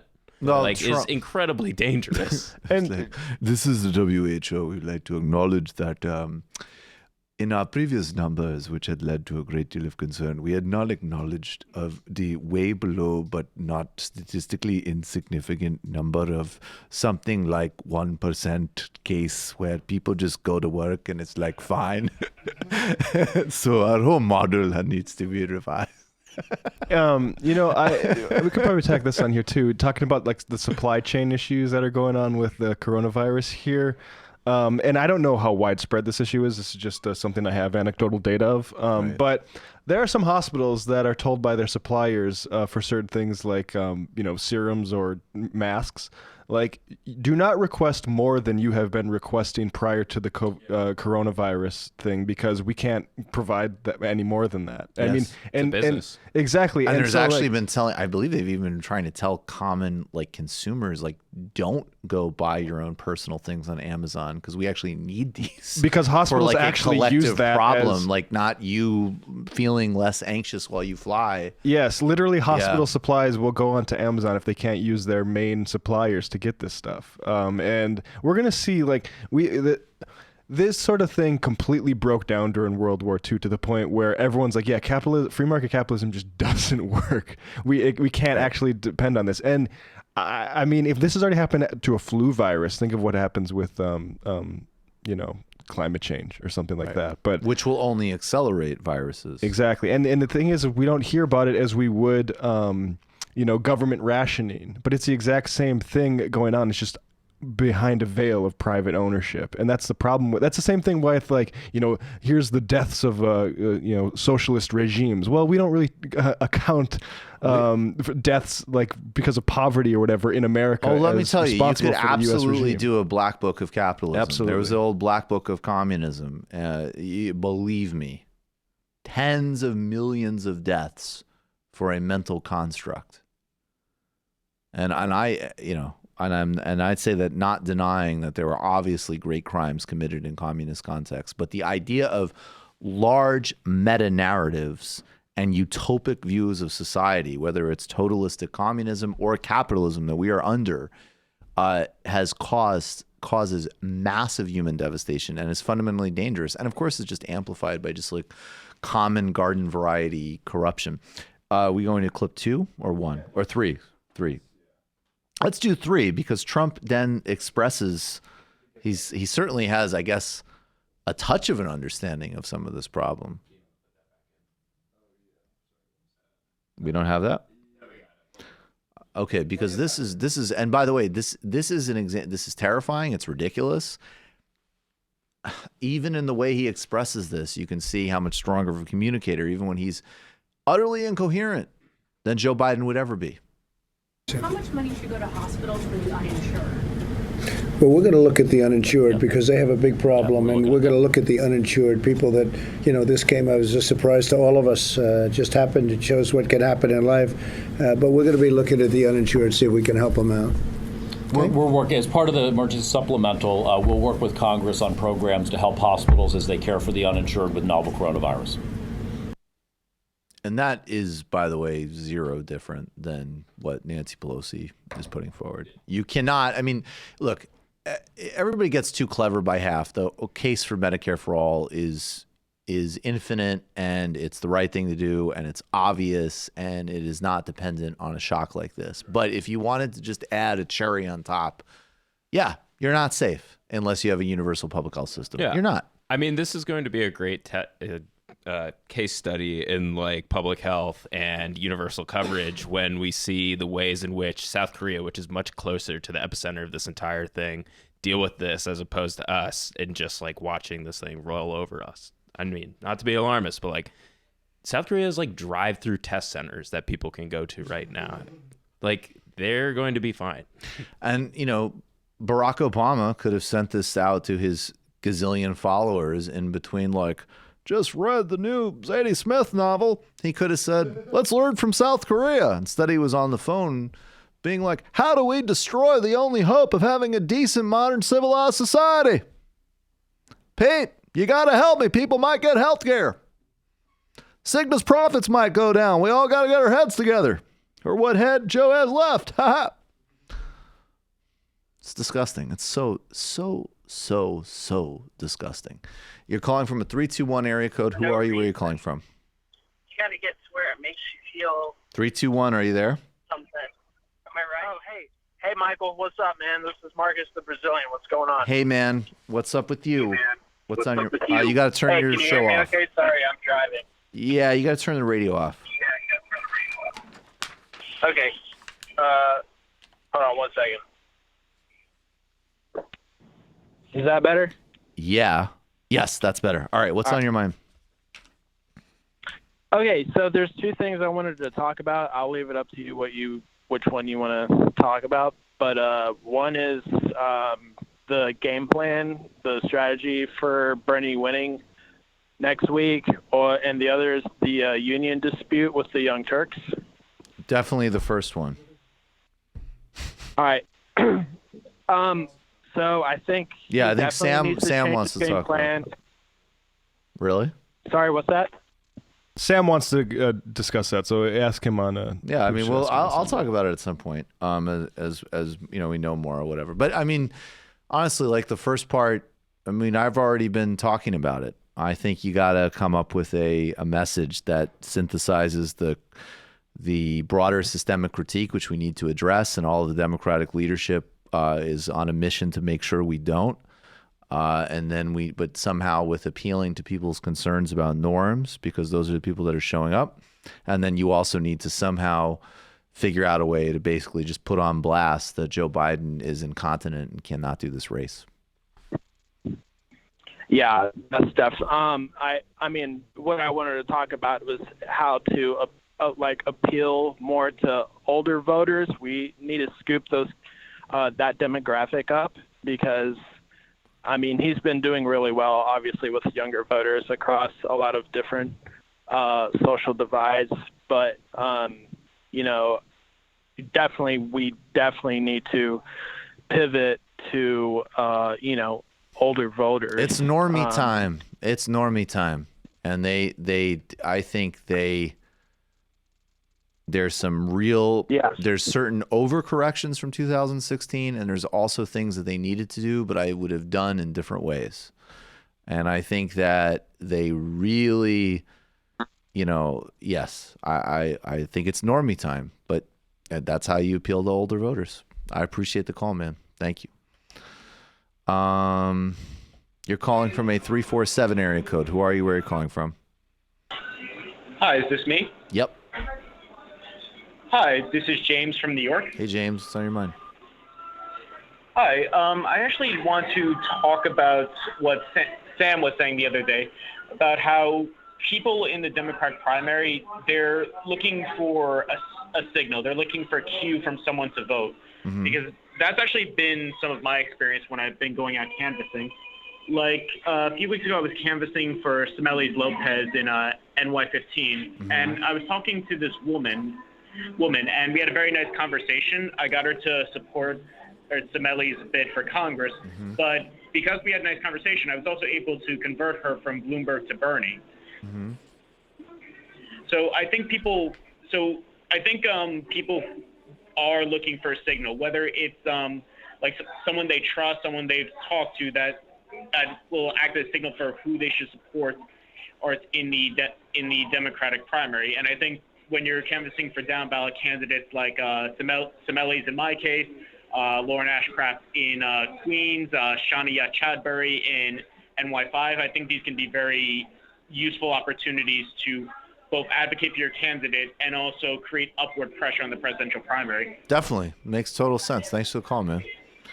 The signaling Sam was talking about was that having John Benjamin go knock doors with him and having a Bob's Burgers fan open the door really signals to them which candidate they should support. So it's Right. tough to replicate. Yeah, it's a bit tough to replicate. I mean, look, text, call, knock. There's a huge amount of importance in that. I think, unfortunately, look, you need to do that, and it cannot be more important. And I think, and then there's the structural reality of cable as a super PAC against Bernie and the establishment. And again, we always know, look, a working class movement against capital is always an uphill battle. And that is actually what this is. I hate to use that terminology, but that's what it is. They still have they still have raised a good amount of money. And I think the things that they need to do now, it's almost like what we like to discourage, because, there's only so much value to anybody sort of like armchair strategizing. But I think the big gap, I think their organizing work is awesome. I think they've done incredible with that. And I think that that's really important. And that's why they won Nevada and California, and New Hampshire and Iowa, and there's a huge amount of gain there. But they need to start producing conventional television ads that are TV ads that people watch on their TVs. It's not Twitter. It's just they are watching their programs, and a TV commercial comes on with Bernie Sanders and they say, oh, wow, that looks about right to me. That's what they need to do. That is the most important thing. And it's the only counteracting thing at the moment. You're calling from a 208 area code. Who are you? Where are you calling from? Hi there. My name is Isabella. I'm calling from Seattle, Washington. Hi, Isabella. What's on your mind? I just wanted to talk a little bit about COVID-19 and what that looks like. About what? COVID-19. Oh, okay. Sorry. Go ahead. Yeah, the C word we can't say. Okay. A little context. I work at Oh, God. I'm sorry. You know what? I'm sorry. I completely missed you. Okay. COVID-19, Seattle. Go ahead. Give us an update. Sorry. Go ahead. That's right. So a little context here. I work at a community center that serves seniors. So my perspective might be a little bit more alarmist, being that, well, I serve food, to a vulnerable population. Yeah. And it's been pretty alarming. It's been really slow around work because so many people are staying home. Mm-hmm. Most of the, deaths here in Washington, well, most of the deaths in the United States have been here in Washington, and most coming from a senior, that was a assisted living facility, which is, just tragic, I think we're up to 10 here in Washington, I think 9 in King County, last I checked this morning. Yeah. But, people are kind of freaking out. I take public transit everywhere I go. My commute to work, I'm on the bus with, school kids, and there's been quite a few school cancellations, not so much here in the Seattle area, but around Washington, and more were announced today. And man, listening to those kids on the bus, usually they're having a good time, you know, happy to go home or whatever, and they are all just talking about, like, is school getting closed? What's going on? Like, are my grandparents going to be okay? That's really not sad. comforting. Yeah, it's very sad. It's scary. And of course, Yeah. everybody's sort of, you know, panic buying, like you guys were talking about earlier, face masks and gloves and stuff. I will echo what Sam said about nitrile gloves. You know, if you're going to hop on the public transit, that's a great idea. Just take them off when you get off the bus, you know? I think that's more important. What kind of than- gloves? I didn't hear this. Nitrile gloves. Nitrile gloves. Right, they're sort of like a latex glove, but you know, people are allergic to latex, so you can get nitrile ones. All right, guys. Nitrile gloves if you're taking public transport. Okay. It's the same gloves food handlers use. Okay, got it. form-fitting And could you get those at a pharmacy or something like that, or? You know, see, that's what I was just going to talk about. It's super hard to get your hands on much anything in the city. You know, as soon as this started kicking up kind of over the weekend, people were trying to go to the store, get hand sanitizer, soap, stuff like that. And, I mean, the ones I frequent on my way home have been out all week. My friends, you know, posting on Facebook and stuff are uploading pictures and stuff of, you know, not just the sanitation supplies, but, like, the frozen food sections in grocery stores. TV dinners are still there, but, you know, if you want a bag of frozen broccoli, totally, like, all gone. So there's a real supply issue. So it's starting to show up. Starting to show up. Yeah. Okay. Well, I mean, thanks for the update. It's very disheartening, very scary. I'm sorry. You know, I mean, I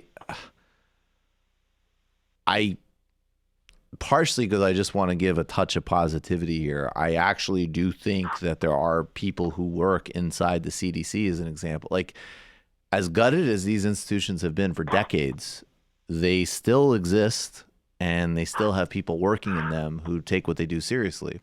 And that's also true, you know, for local departments. So I'm not saying that to be complacent or Pollyannish at all. It's really serious and it's really dangerous. And again, I mentioned that book,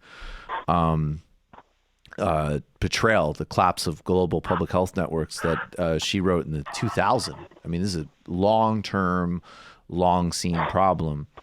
But I guess, just want to temper that a little bit by there are still people who work in public health who take that seriously and do that. And, you know, they will get resources kicked to them now because Donald Trump wants to get reelected, because local officials don't want to get blamed, because pretty much this whole fucking mess can keep rolling as long as people have, you know, food in the fridge. And, you know, once that happens, the bureaucracy and the institutions tend to kick in. Now, still, the most vulnerable people are going to be harmed. We already know that. And then that just becomes a amplification of what we already choose to do every day, which is disgusting and immoral, and we need to change. But anyways, I appreciate the update. Good luck. Call us again. Thank you. Yep, thanks, guys. Have a good one. Bye. All right, final call of the day. You're calling from a 989 area code. Who are you? Where are you calling from? You're kidding me, dude. Hey, what's up, man? What's up? It's Matt in Detroit, dude. Hey, Matt. What's going on, dude? I think it's kind of revealing the voter suppression handbook that was used in Texas and in other states. California. Super Tuesday. California. I think right. Yep.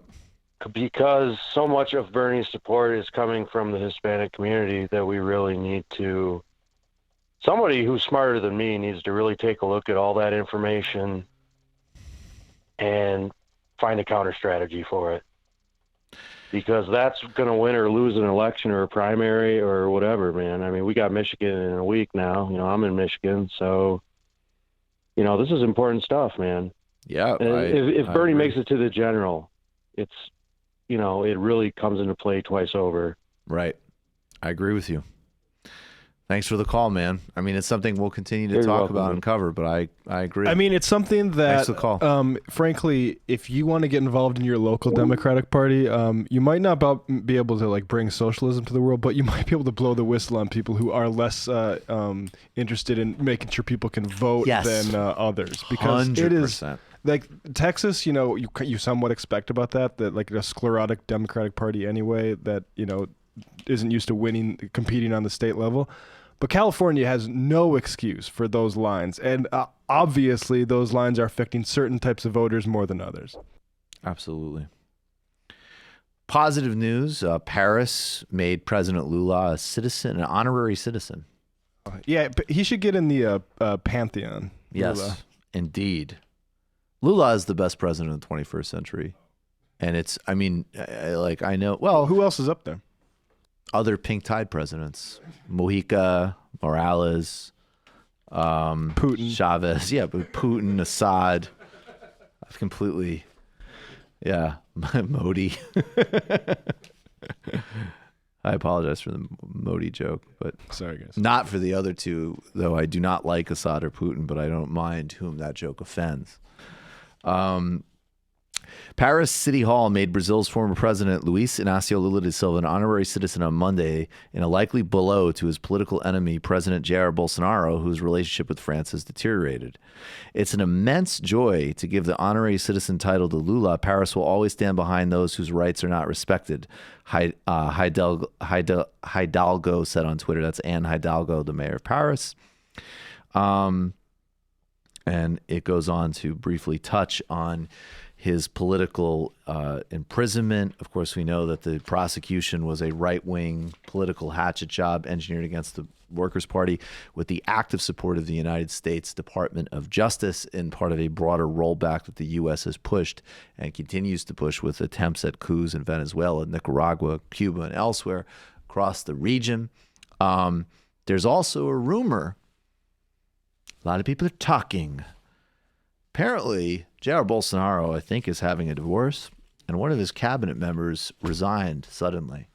And there's some pretty strong rumors about a correlation between things in the timing.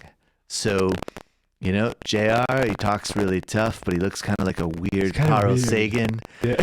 And doesn't look like his wife. I heard his wife might not be very happy. She might not be very happy. She might be thinking maybe cabinet should really be the president. And by the way, that's not the strong leadership we need, folks.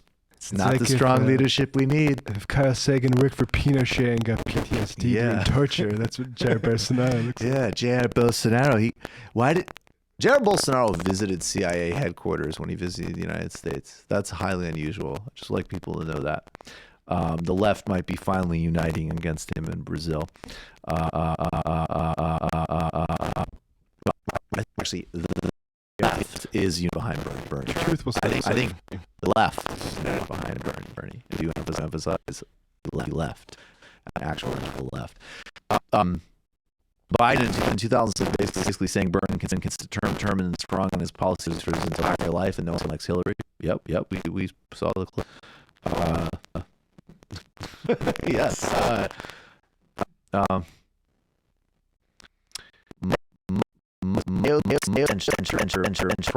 Comments. I feel like I didn't see her at any big events after Iowa and was surprised by the lack of use in Texas and Cali. Well, I don't know. I mean, those comments were definitely not helpful, obviously. I think AOC's been a great force on the trail. If you look at AOC and how she's parlayed some of these things on social media and interviews, I think there's times where you have to question whether or not she's acting as a surrogate, part of a myth, or her own political prospects. I think that's something worth thinking about. I don't know. Obviously, she's a great asset on the trail. But I frankly think moving forward, I mean, I want to include everybody that's been in, but it needs to be way more expanded. All right, it looks like there's a glitch on YouTube. I'm starting to see. I'll read a final line of the day, and we will be gone a second. Final final I am of the day. Seem to Really? think mine's so they seem to think it's not fine. There's always a problem. Final I am of the day. Waterboat from Kashmir, excellent interview. One of the policies critical in East Asia is the key to make or break the world in coming decades, but we need to lay the foundations today, and no one, and I mean no one, can steer us in the right direction other than Bernie. I'm trying to hold myself back about updates on Kashmir and India because the primaries are so critical for the future of mankind. Seriously, I would like to just report that things are bad in both places, but at least there's a revolt against liberals. A revolt against liberals in South Asia, 1.8 billion of silver. And I will say that though I strongly support Bernie, I am very concerned about Twitter activity and what we need to support Elizabeth Warren. That was my last joke. The first part was serious about the global state scandal today and how they think about things. All right, folks, appreciate all of you. We'll be back tomorrow. It might take all the strength I got to get